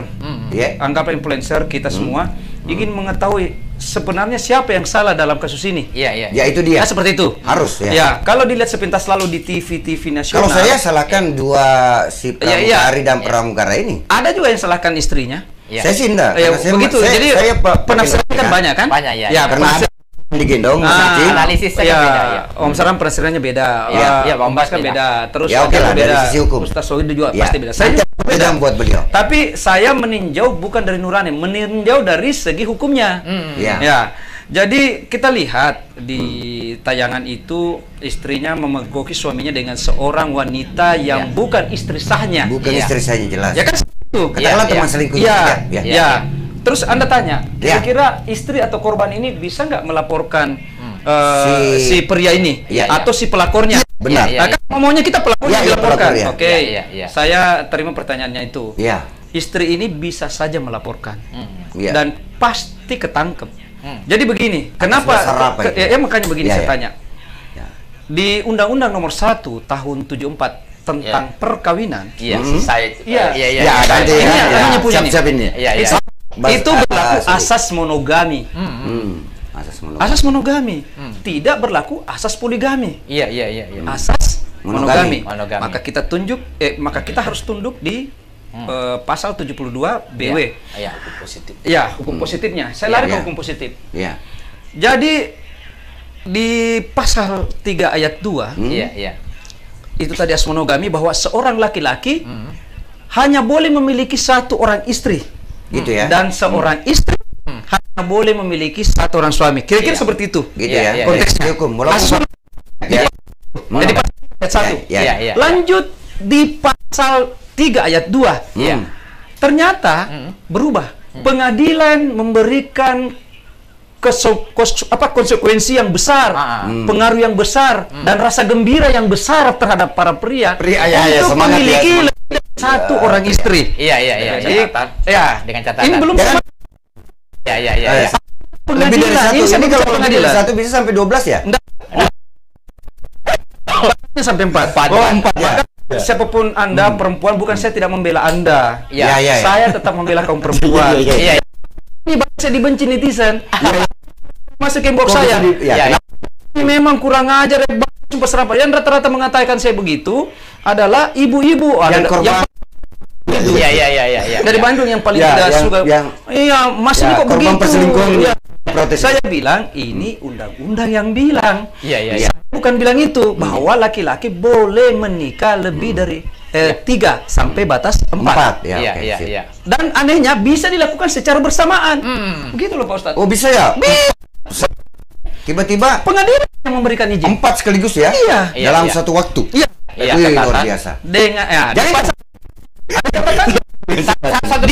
berikutnya dijelaskan lagi, mengatakan bahwa harus ada izin dari istri sah atau istri-istrinya. Ada istri garing istri-istrinya. Oh berarti ada kesepakatan. Ada istri kedua. Sebelum bicara itu istri, maka harus ada izin dari istri pertama.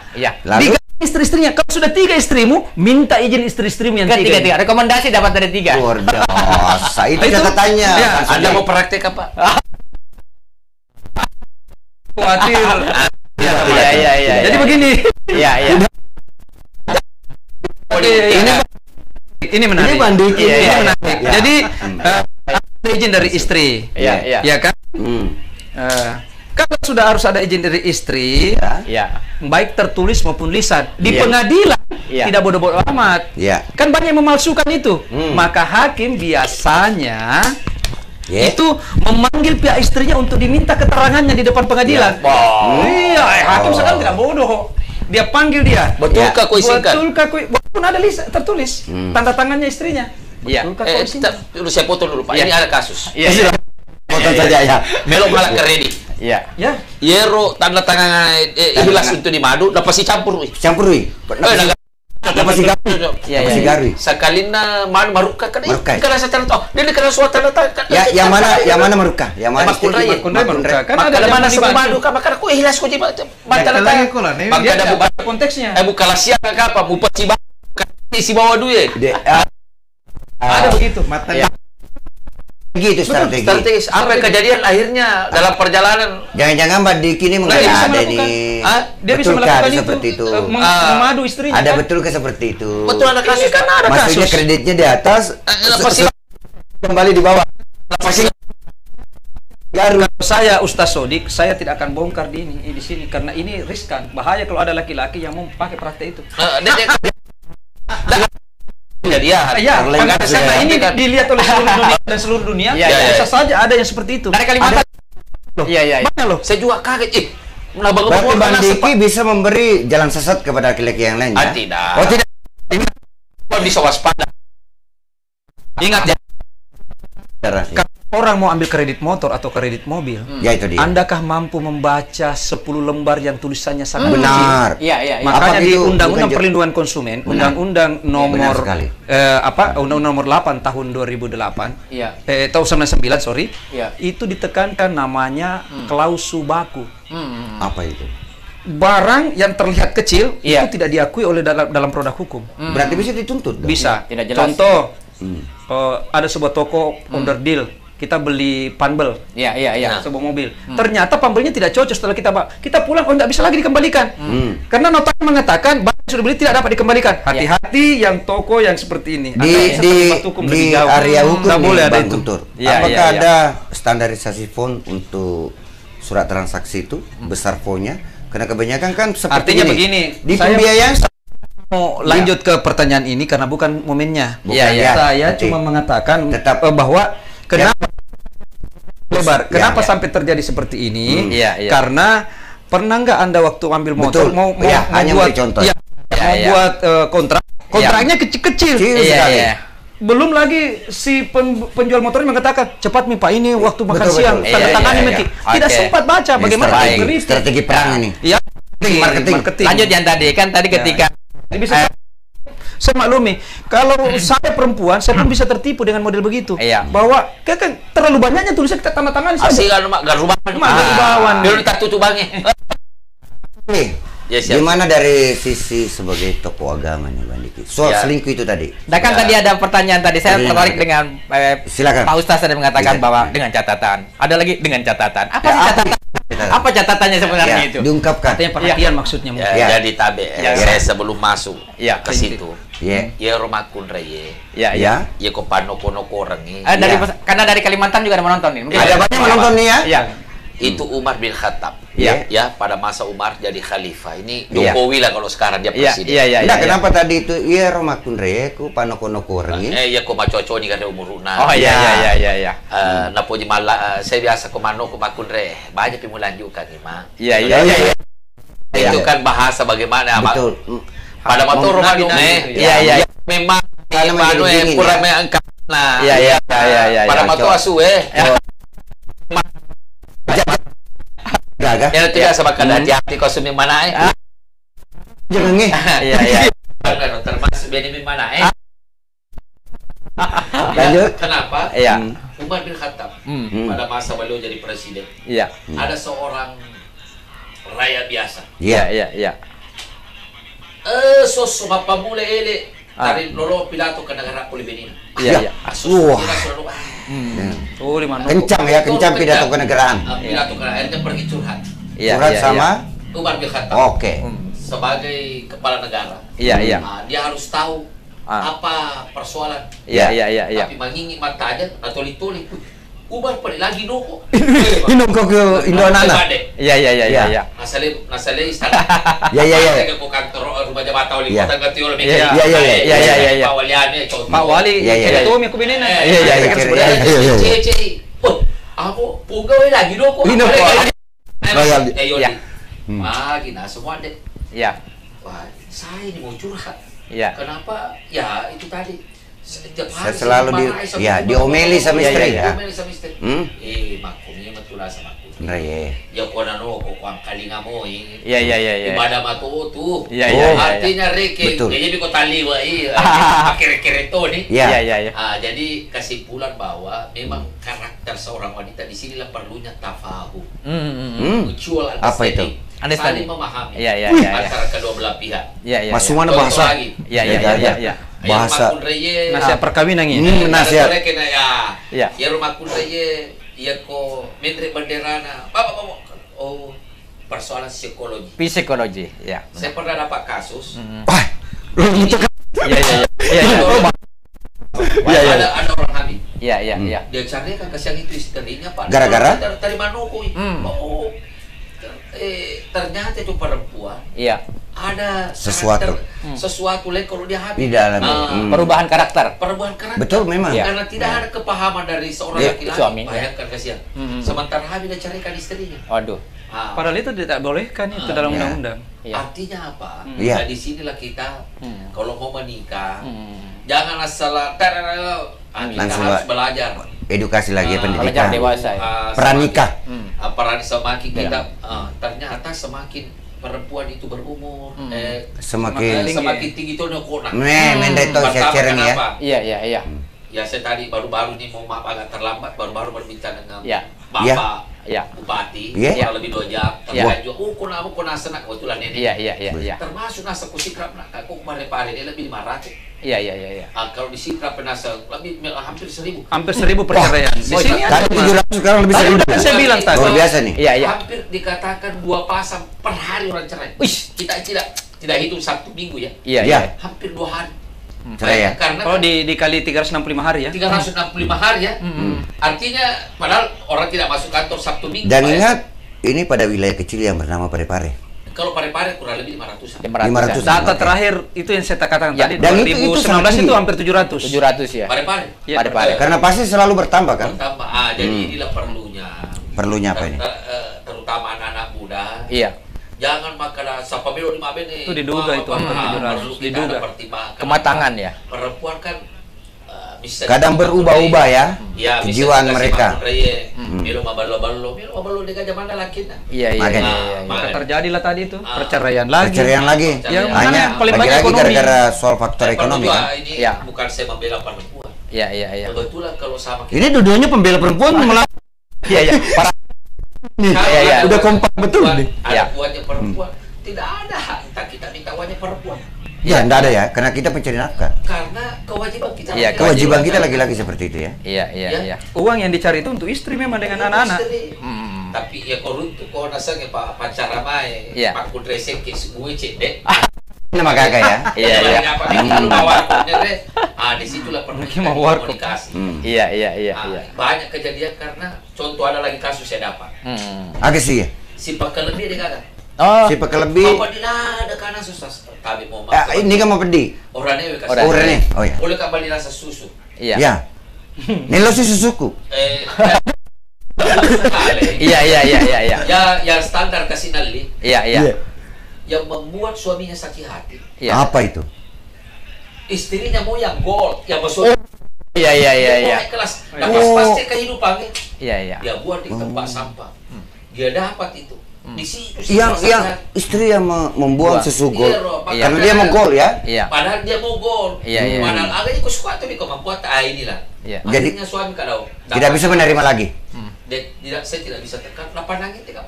Betul. Dia kari soku. Inilah perlunya juga. Banyak begitu. Iya. Persoalan kan, tapi tidak saling menghargai ya. Saling menghargai. Kita kan. Siapa lebih? Makanya laki-laki itu kan dalam konteks Al-Quran ar-rijalu qawwamuna 'alan nisa. Qawwam dalam pengertian kalau kita terjemahkan bisa artinya pelindung, memimpin, penjaga. Jadi kita laki-laki pemimpin, penjaga, bagaimana melindungi. Iya. Tetapi kalau perempuan juga tidak bisa menjaga heba itu kewibawaan kita sebagai seorang pemimpin, dia laku susu, minum aku sigol. Itu biasa terjadi perceraian. Itu kan sepele. Tapi kalau kita berpikiran panjang, maunya laki-laki, perempuan itu lampangan, Pak. Salah kakak, kita kembali kepada anak, kasihan anak. Sekian lama kita membina rumah tangga. Siap. Saya potong dulu. Pikir dewasa itu. Ya, masih banyak waktu. Masih ada waktu. 15-20 menit. Oke, kita lanjutkan dulu sebentar sebelum dengarkan lagi satu lagu ya. Iya. Ini kembali lagi supaya heboh ini ya. Iya. Ya, Bandiki. Siap. Ini kan kalau dari sudah jelas hukumnya tuh untuk orang-orang yang lagi-lagi saya kembali ke tema selingkuh ya. Nah, karena memang pembahasan kontrak kita di situ sebenarnya ya. Ya, oke. Dari sisi Anda ini, Bandiki sebagai tokoh agama itu gimana pandangan kamu terhadap itu? Kan gini, saya beri contoh dulu ya, bahwa perselingkuhan itu sebenarnya beraneka ragam lah faktor pemicunya.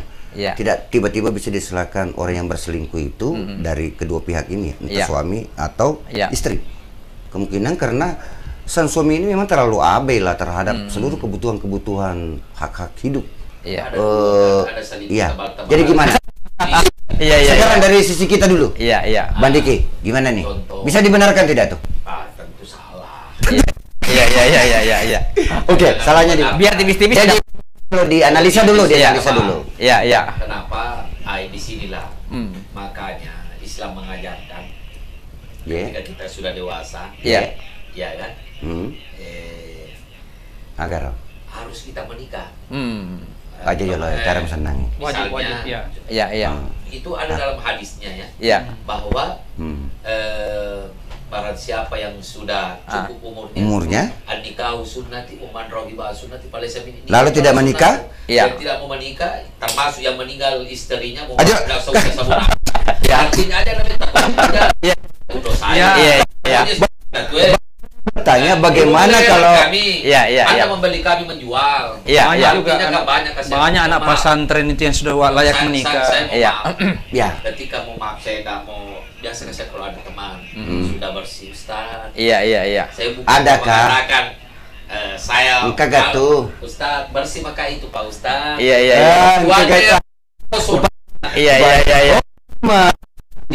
Yang berbina anggota tak kasih sapar begitu. Termasuk tadi Pak Bupati tadi. Kembali dulu itu tanggapan tak keselingkuh itu tadi. Gimana tuh? Iya. Karena mungkin tadi pejabat meninggal istrinya kan orang rebutan. Termasuk posisi sekali ini tadi kan tahu baru saya sampaikan. Ini waktu tak malam itu mendaftar ke posisi sengaja. Iya. Jabatan ya. Posisi lagi Bang Dimas. Bisa tidak disingkan gitu? Bisanya gini.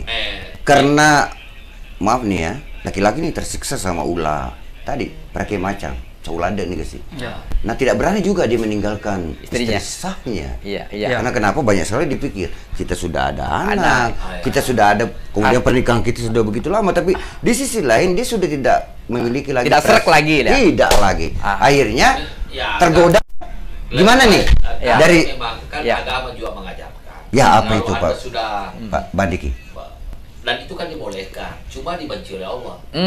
Tolong daripada kita melakukan hal-hal yang dilarang, tanda petik ya lebih baik goodbye forever. Iya. Itu dia. Kenapa? Mending tegas. Daripada kita kita biarlah bersahabat. Daripada kita kembali bersaudara. Sama halnya kita di dalam perahu. Kapten kapal melolo kiri. Penumpangnya melolo kanan. Penumpangnya lo kanan kan ini. Degaga ya. Tidak ada titik temu. Saya lo Samarinda, saya lo Surabaya. Intinya menikah kan? Iya. Itu kan asyik wal masyuk. Apa itu? Artinya sama-sama asik. Jadi nikmati, gue juga nikmati. Iya.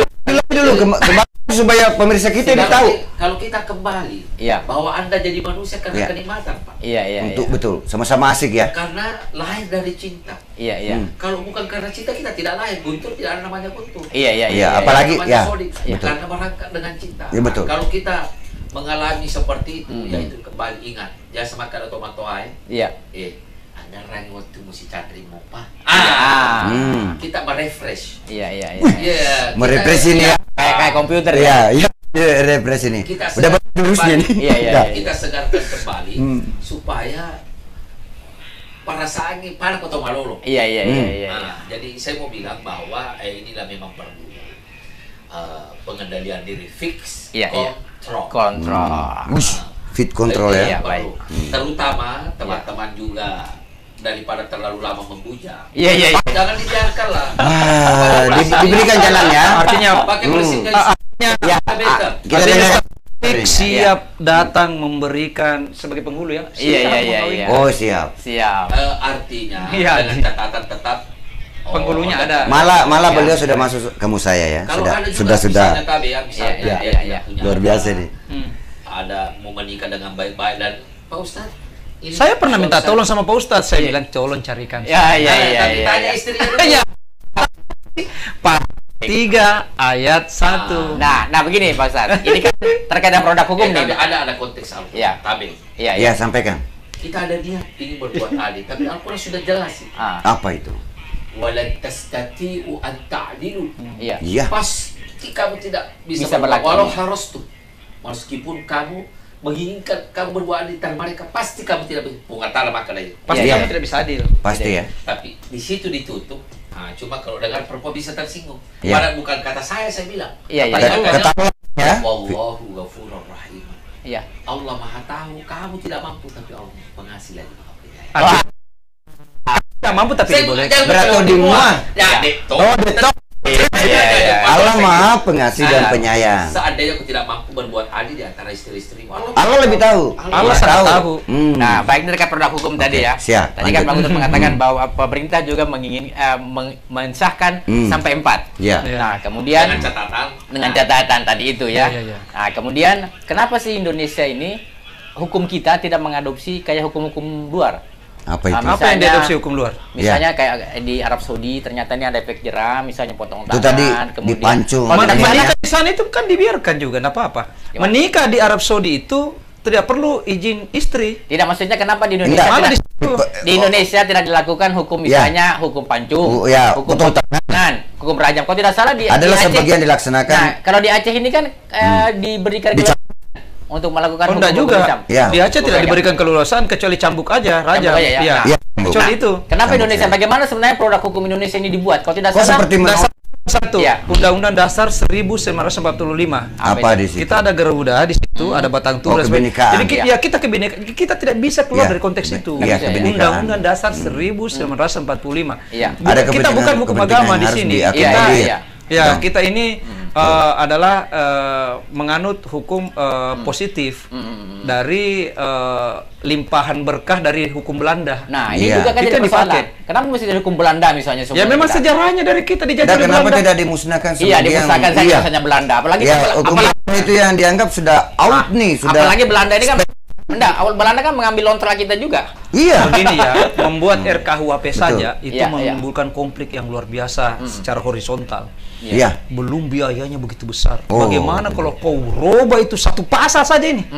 Bagaimana yang ribuan pasal itu? Sudah gaduh negeri ini. Iya. Jadi sebenarnya Indonesia itu diberi hadiah istimewa dari Belanda. Belanda juga tidak jahat amat karena ada ada produk hukum Belanda yang kita pakai. Bagaimana seandainya tidak ada yang jajah kita? Kita mulai dari mana itu untuk menghabiskan uang negara untuk membuat satu pasal saja? Betul ya. Apakah kira-kira terbentuk semudah? Iya. Diadopsi oleh Belanda itu sekian puluh abad yang lalu. Anggaplah pada saat ini zaman kemerdekaan 1945, 17 Agustus 1945. Tidak ada produk hukum Belanda. Kita baru mulai sampai detik ini kita bicara belum ada hukum yang selesai. Nah, persoalannya apakah di Belanda juga masih menggunakan hukum-hukum yang dia tinggalkan di Indonesia? Iya, jelas dong hukumnya itu. Iya. Mereka masih menggunakan hukum Belanda sampai sekarang. Yang kita gunakan juga seperti itu. Sama. Berapa persen kira-kira hukum yang ada? 100% sama. Sama dari Belanda. Sama. Karena memang kita menggunakan hukum Belanda. Iya.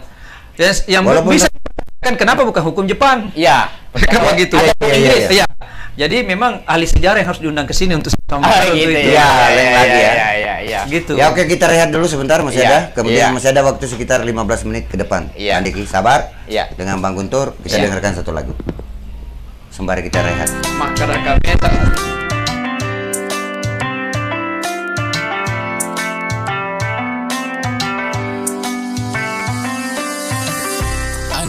masih mendengarkan Radio Mesra 102,8 FM.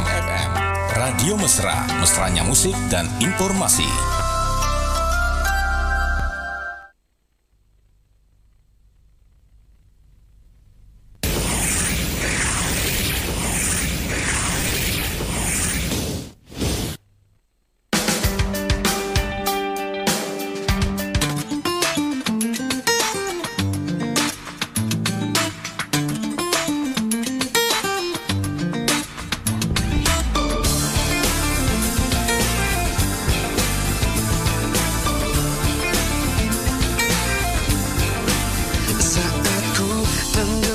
dalam sendu, waktu pun enggan untuk berlalu.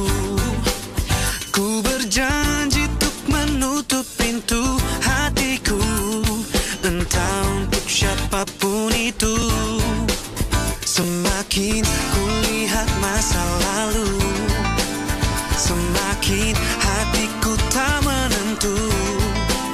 Tetapi satu sinar terangi jiwaku saat ku melihat senyummu, dan kau hadir merubah segalanya menjadi lebih indah.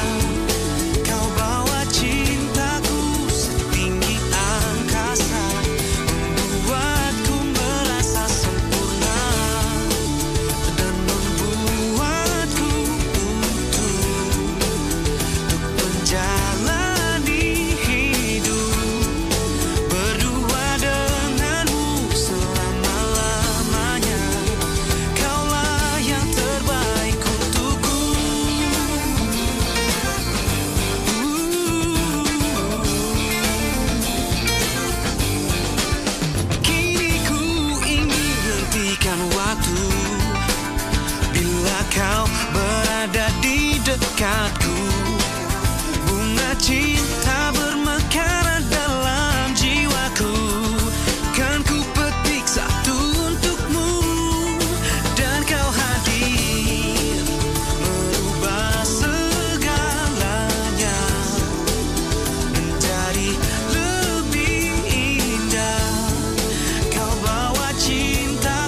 masih mendengarkan Radio Mesra 102,8 FM. Radio Mesra, mesranya musik dan informasi. Ya, semakin malam semakin larut dan semakin menarik tampaknya nih. Kita sudah tiba di segmen terakhir ya. Iya. Okay. Dan kita berharap bahwa ini bukan ada diskusi atau dialog kita yang terakhir. Kedepannya kita akan terus berhubungan dengan mereka yang ada ini ya. Baik. Nah, kita lanjut ke terkait dengan Bang Guntur ini. Sekaligus kita akan mau melihat pandangan beliau, termasuk memberikan pemahaman kepada masyarakat tentang kesadaran hukum masyarakat. Nah, menurut Bang Guntur selama ini kesadaran masyarakat kita seperti apa sih? Apakah sudah sadar betul akan hukum? Apakah paham betul tentang hukum? Apakah paham betul pentingnya hukum dalam bermasyarakat? Nah, kemudian sarannya untuk masyarakat terkait bagaimana sih secara praktis kita bisa mengetahui hukum sehingga kita bisa hidup dengan aman? Bukankah hukum diciptakan agar membuat rasa aman di masyarakat? Iya. Gimana? Closing statement ya. Jadi begini. Dulu waktu saya masih sekolah, dulu ada dikatakan simulasi P4. Saya tidak tahu kenapa itu hilang. Simulasi P4 itu ya pasti hilangnya semua karena kebijakan politik.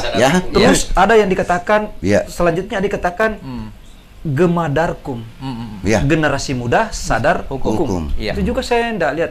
Dan itu saya sangat setuju program pemerintah seperti itu. Saya baru sadar bahwa apa yang dilakukan oleh pemerintah tentang simulasi P4 itu menumbuh rasa cinta kita terhadap tanah air, kesadaran berwarna negara, kesadaran kita sebagai orang yang tidak lepas dari hukum dan sebagainya. Di situ di simulasi P4 itu P4 istilahnya ya. Makanya saya katakan begini, saya sangat setuju pemerintah. Kenapa sampai sekarang begini? Kita itu tidak pernah lepas dari pendidikan dua ini. Satu, pendidikan agama. Kedua, dia berpasangan ini kayak suami istri. Pendidikan moral Pancasila. Dulu kan begitu, PMP. Sampai kita kakek nenek selalu diajarkan di perguruan tinggi manapun tentang kewiraan. Itu berkesinambungan. Namanya aja yang berubah, tapi istilahnya tetap isi-isinya sama juga. Batang tubuhnya sama. Bahwa kita diajar untuk mencintai tanah air ini dengan baik. NKRI harga mati. Nah, kesadaran hukum ditambah lagi adanya diajak generasi muda untuk lebih menyadari hukum. Di mana batasanmu, di mana batasan saya, di mana hak kita, di mana hakmu sebagai pejabat, di mana hak-hak sebagai masyarakat, di mana hak dan kewajiban kita terhadap pemerintah yang mengelola negara ini. Nah, terus kalau disinggung tentang sebaiknya kita seperti apa? Saya kepingin melalui radio terbaik ini, menurut saya, menghimbau kepada pemerintah. Ini kan pemerintah di samping saya. Dalam kapasitasnya, kalau dia melakukan tugasnya sebagai abdi negara. Di jam 7, di jam kantor. Di jam kantor. Sekarang kan bukan jam kantor, maka dia menjadi sipil biasa.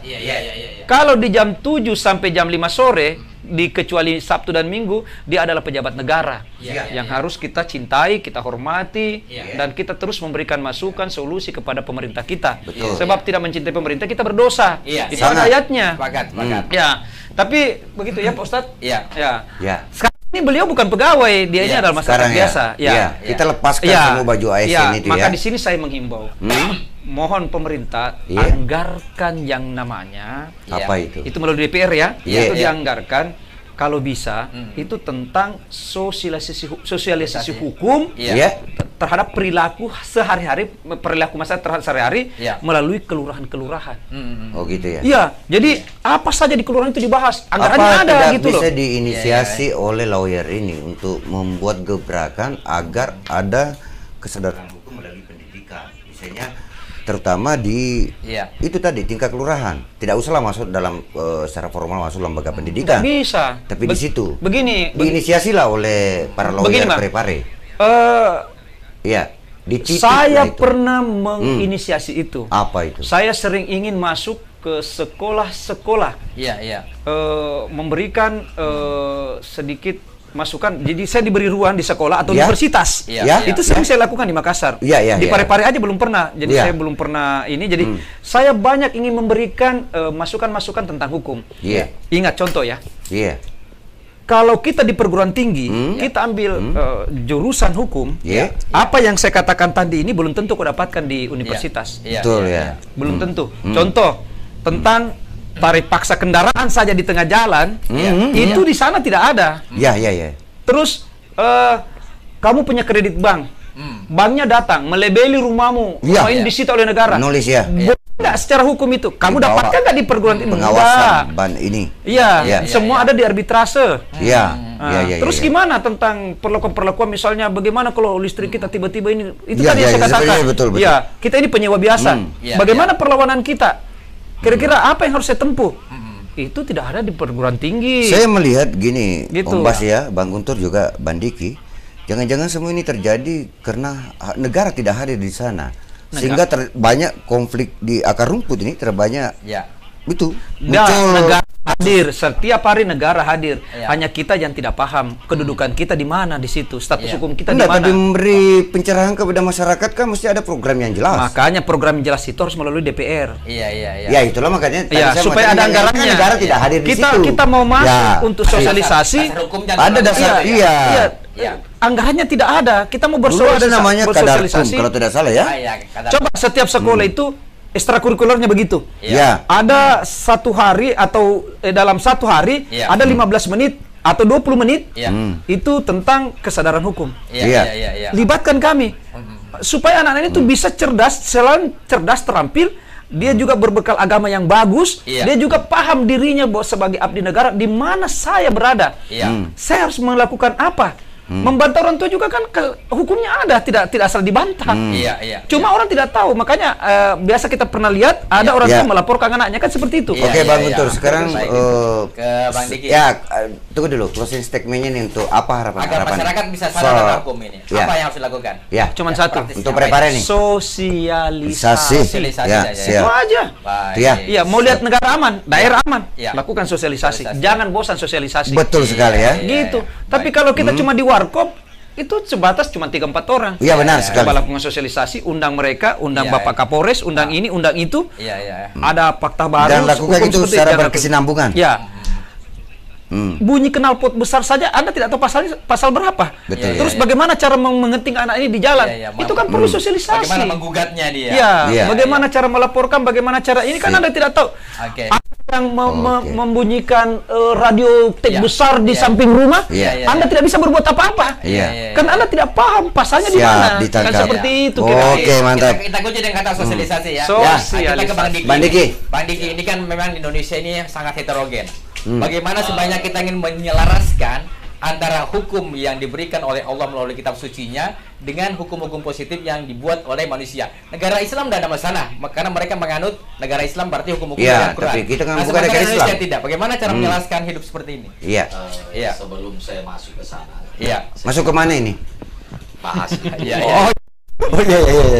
saya teringat saya dapat oleh-oleh dari itu. Bang Diki. Ketua KPPU Komisi Pengawas Persaingan Usaha. Saya kira Pak Herman. Saya dapat bukunya itu, judulnya buku apa itu? From the third world to the first. Bagaimana itu dari dunia ketiga menjadi dunia pertama. Singapura ya. Dibahas bagaimana Lee Kuan Yew membangun Singapura itu. Jadi masyarakatnya dulu. Yang dibawa adalah trust.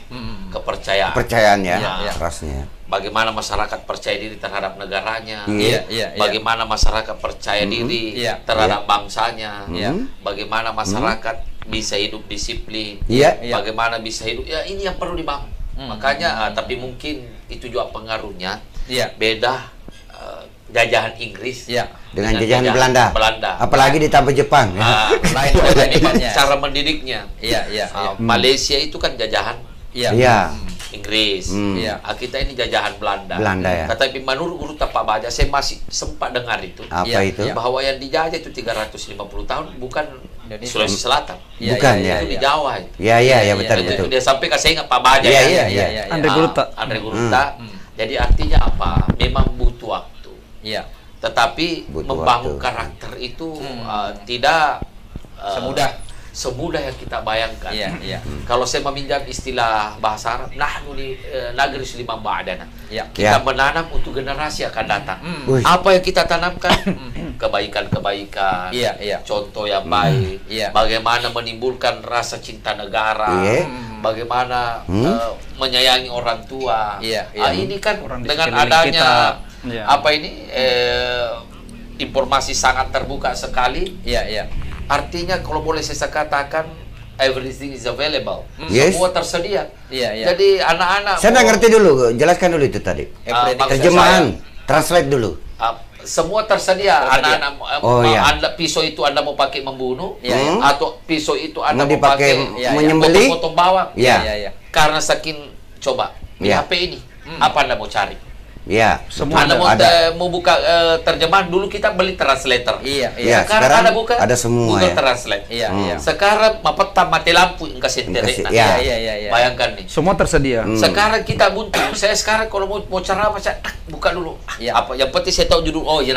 Ada kita bisa bayangkan, Pak. Betul. Jadi inilah dengan kemajuan teknologi perlu anak-anak diajarkan bagaimana internet sehat. Itu supaya anak-anak ini bisa lebih terarah. Nah, kalau kita ini sudah dewasa agak sedikit punya pertimbangan. Kalau anak-anak tidak punya pertimbangan, mentah-mentah semuanya semua jadi perlu sekali-sekali dilahap kita lihat anak-anak apa yang dilihat. Belum ada filter. Susah. Dan ini boleh saya katakan, kalau kita mau nonton film dulu, mau buka, masuk di tempat lain sekarang kan gampang gampang biar di WC. Termasuk saya, Pak, kalau mau nulis WC nanti kalau sementara saya biasa buat puisi di WC. Ternyata bagus. Saya strategi membuat puisi ternyata kadang di kamar kecil Saya kenapa tidak ada ganggu saya, itu pun tengah-tengah malam. Artinya apa? Inilah di sini memang negara harus hadir. Kemudian ini yang juga repot, sebagai yang punya pengaruh itu tidak memberikan berita-berita hoax yang membuat. Bang Diki, tadi Bang Lawyer ini sudah memberi satu solusi untuk membangun sosialisasi kesadaran hukum, sosialisasi. Kalau dari tokoh agama, itu tadi termasuk kami secara tidak langsung membantu pemerintah. Bagaimana Parepare ini menjadikan kota santri. Sekadar informasi, kami sudah 10 tempat kami bangun. Dengan modal medsos, modal WA. Apa yang saya mau sampaikan? Bahwa bagaimana kita menggugah masyarakat. Salah satu contoh, mohon maaf ini. NU 6. Al-Hidayah, sampingnya Amsir juga ada, Pelabuhan, kemudian Al-Ikhlas jadi 10. Al-Ikhlas ini sangat fenomenal sekali. Kok masyarakat bisa tergugah? Kami hanya datang untuk berikan teknik. Ternyata masyarakat bayangkan uang terkumpul hanya 4 minggu 1.700.000. Berarti ini masyarakat jangan-jangan lebih sadar sedekah daripada sadar hukum nih. Dia sadar sedekah itu ya. Artinya apa? Kami prinsip kalau kita tidak bisa memberikan perbaikan secara langsung dengan orang tuanya, kita mulai dari generasi betul. Ya kan? Kenapa? Ini kalau saya bisa meminjam istilah bahasa Arab, innamal umamul akhlaqu ma baqiyat wa in dhahabat akhlaqu dhahabu. Bangsa itu akan masih bertahan kalau anak-anak mudanya akhlaknya bagus. Karena ini the next generation. Tapi dipastikan bahwa akhlak anak-anak muda akan tidak bagus kalau selalu melanggar hukum. Makanya adanya tamfid, apalagi Pak Wali Kota selalu gaungkan kota santri. Inilah salah satu kontribusi kami membangun di 4 kecamatan bagaimana mendidik anak. Kita harus bersyukur karena latar belakang pendidikan dari wali kota kita adalah hukum, tapi ternyata dia lebih bangga mengatakan bahwa Parepare adalah kota santri. Kota santri kita kan bukan kota hukum kita membantu dengan memunculkan kesadaran. Karena kenapa yang perlu dibangun adalah karakter building, membangun karakter bangsa. Kenapa? Sehebat apapun itu negara, kalau akhlak generasi mudanya tidak bagus, goodbye forever. Itu lagi goodbye kan? Karena inilah generasi selamat tinggal Indonesia yang terbilang. Anak-anak yang masih muda sudah hafal 30 itu kan. Kalau kebiasaan-kebiasaan kita menghafal Al-Quran akan menimbulkan kesadaran. Pesan terakhir untuk pemirsa kita, Bang Diki. Sebelum saya begini juga barangkali. Kalau kita untuk generasi kita akan datang seperti ini, generasi tidak bisa juga kita terus mengajarkan kepada generasi tanpa harus memberikan contoh. Panutan panutan. Jadi panutan. Ketika negara ini para pemimpin kita, para role model kita, para tokoh kita juga tidak memberikan contoh yang baik, gontok-gontokan di atas, pasti juga generasi kita akan mewarisi sifat-sifat seperti itu. Makanya itu ya. Pesan terakhir ini ya, Balik ya. Pesan terakhir. Lebih rengisi digau, nasi sebu ada. Atau kalau dalam istilah bahasa Arabnya, lebih kanjak itu masih lisanul hali absahu min lisanil maqal. Memberi contoh itu jauh lebih baik daripada berkata-kata. Betul. Ada juga dari yang paling Bang tidak Loyer. oke, ada juga istilah itu yang paling saya tidak suka kalau dia bilang begini. Apa itu? Taroi mati kubermerede. Itu jelek itu. Jelek ya. Gitu ya. Artinya dulu kan kalau kan saya pernah kaya, enggak apa-apa kalau saya miskin. Nah, itu jelek sekali. Kayaknya seperti bagus kalau kita bilang biarlah saya kaya sekarang karena memang dulu saya pernah miskin. Nah, itu bagus. Daripada ya sekarang mengambil kesempatan kalau begitu ya. Iya. Jadi jelek juga sih. Iya betul. Biarlah saya jadi orang prema karena saya pernah jadi ustad. Itu kan jelek. Iya, kepada sekarang jadi ustad. Ya, sekarang jadi ustad. Yang paling baik itu adalah muda poya-poya, tua kaya raya, mati masuk surga. Kita berterima kasih. Tapi memang intinya seperti itu bahwa apapun kalau akhlakmu sudah bagus, walaupun disusun dengan sedemikian rupa, tapi kalau Anda tidak paham di mana Anda berkedudukan hukum, itu dia. Biasanya orang-orang baik biasa juga masuk penjara. Padahal dia tidak tahu. Padahal bisa saja dijebak, bisa saja oleh rekannya atau apa. Sebuah tema yang lebih menarik bahwa tidak selamanya bahwa kekuatan agama itu serta-merta bisa mengubah segalanya. Intinya seperti ini. Kalau Anda keluar rumah, siapapun Anda, maka siap-siap Anda bersinggungan hukum. Iya. Setiap langkahmu keluar rumah. Iya. Contoh, makanya saya katakan itu, pernah saya nasihati anak-anak di bawah umur. Iya. Begitu kau dewasa, ambillah SIM. Ini contoh kecil. Ambillah SIM. Perlengkapi dirimu dengan SIM, surat izin mengemudi. Kalau kau naik motor. Bertanya satu orang di antara tiga yang saya tanya. Tujuannya itu SIM apa? Supaya tidak ditangkap polisi. Ini anak-anak yang bicara. Saya katakan, singkat. Akhirnya mereka baru sadar. Dia bilang begini. Saya bilang begini. Ilepoko palepoko. Kalau kau punya SIM, maka kau di atas satu langkah dengan orang yang tidak punya SIM. Iya betul. Kau menabrak atau kau ditabrak, kau satu langkah di atas orang yang tidak punya SIM. Betul sekali. Tujuan akhirnya itu yang tidak pernah dipikirkan ya. Oke, saya kira demikian. Ini masih ada tema akhir yang menarik. Jangan makanya lengkapi dokumennya. Terima kasih. Sebut saja nanti kalau siaran ini sudah selesai. Yang jelas kontrak sudah Bang Dimas ya, kontrak sudah di. Terima kasih kepada Bang Guntur. Oke. Bandingkan luar biasa. Betul.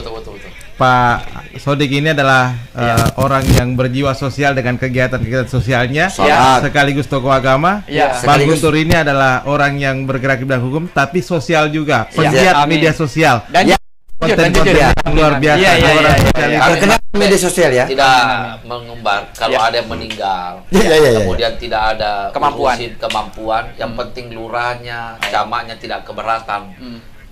Termasuk kami bersedia ada di sana. Kami bersedia membantu, tapi kami upload di Facebook. Biar banyak bisa. Betul sekali. Membantu. Mau maaf bukan menawarkan diri. Betul. Saya pernah mendengar segmennya Pak Ustadz ini di 588 waktu itu.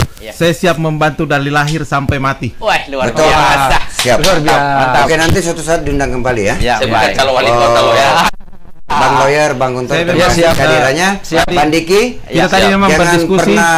Lelah untuk menciptakan puisi dan kebaikan, kebajikan di atas muka. Baik, mudah-mudahan masih ada waktu lain kali Bang Guntur dengan Bang Diki. Tadi saya sempat berdiskusi juga kalau untuk kita mau ada segmen khusus untuk Bang Diki ini dengan sifat terjadi yang luar biasa. Mohon maaf sampai ada istilah Ustaz pencabut nyawa. Kalau mau. Saya nggak kasih gelar itu. Kasihan itu banyak orang saya kasih cabut nyawa. Sampai sekedar informasi sampai kemarin waktu Isoman Ambologo dia sampai bersikeras ditemui sama Bang Diki. Panik dia. Panik. Iya. Terima kasih. Ya, Bang Aman, Bang Diki, Pak Guntur, Bang Sahran, Bang Mamang untuk hari ini sangat luar biasa. Tapi program ini akan terus kita jalan insya Allah. Minggu depan kita dengan narasumber yang lain, dengan tema yang lain, dan akan ada di sini di 100,8 FM. Sampai di sini, wabillahi taufiq wal hidayah. Assalamualaikum warahmatullahi wabarakatuh. Waalaikumsalam warahmatullahi wabarakatuh.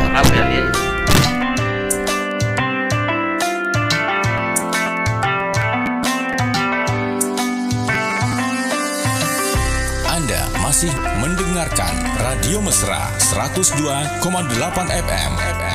Radio Mesra, mesranya musik dan informasi.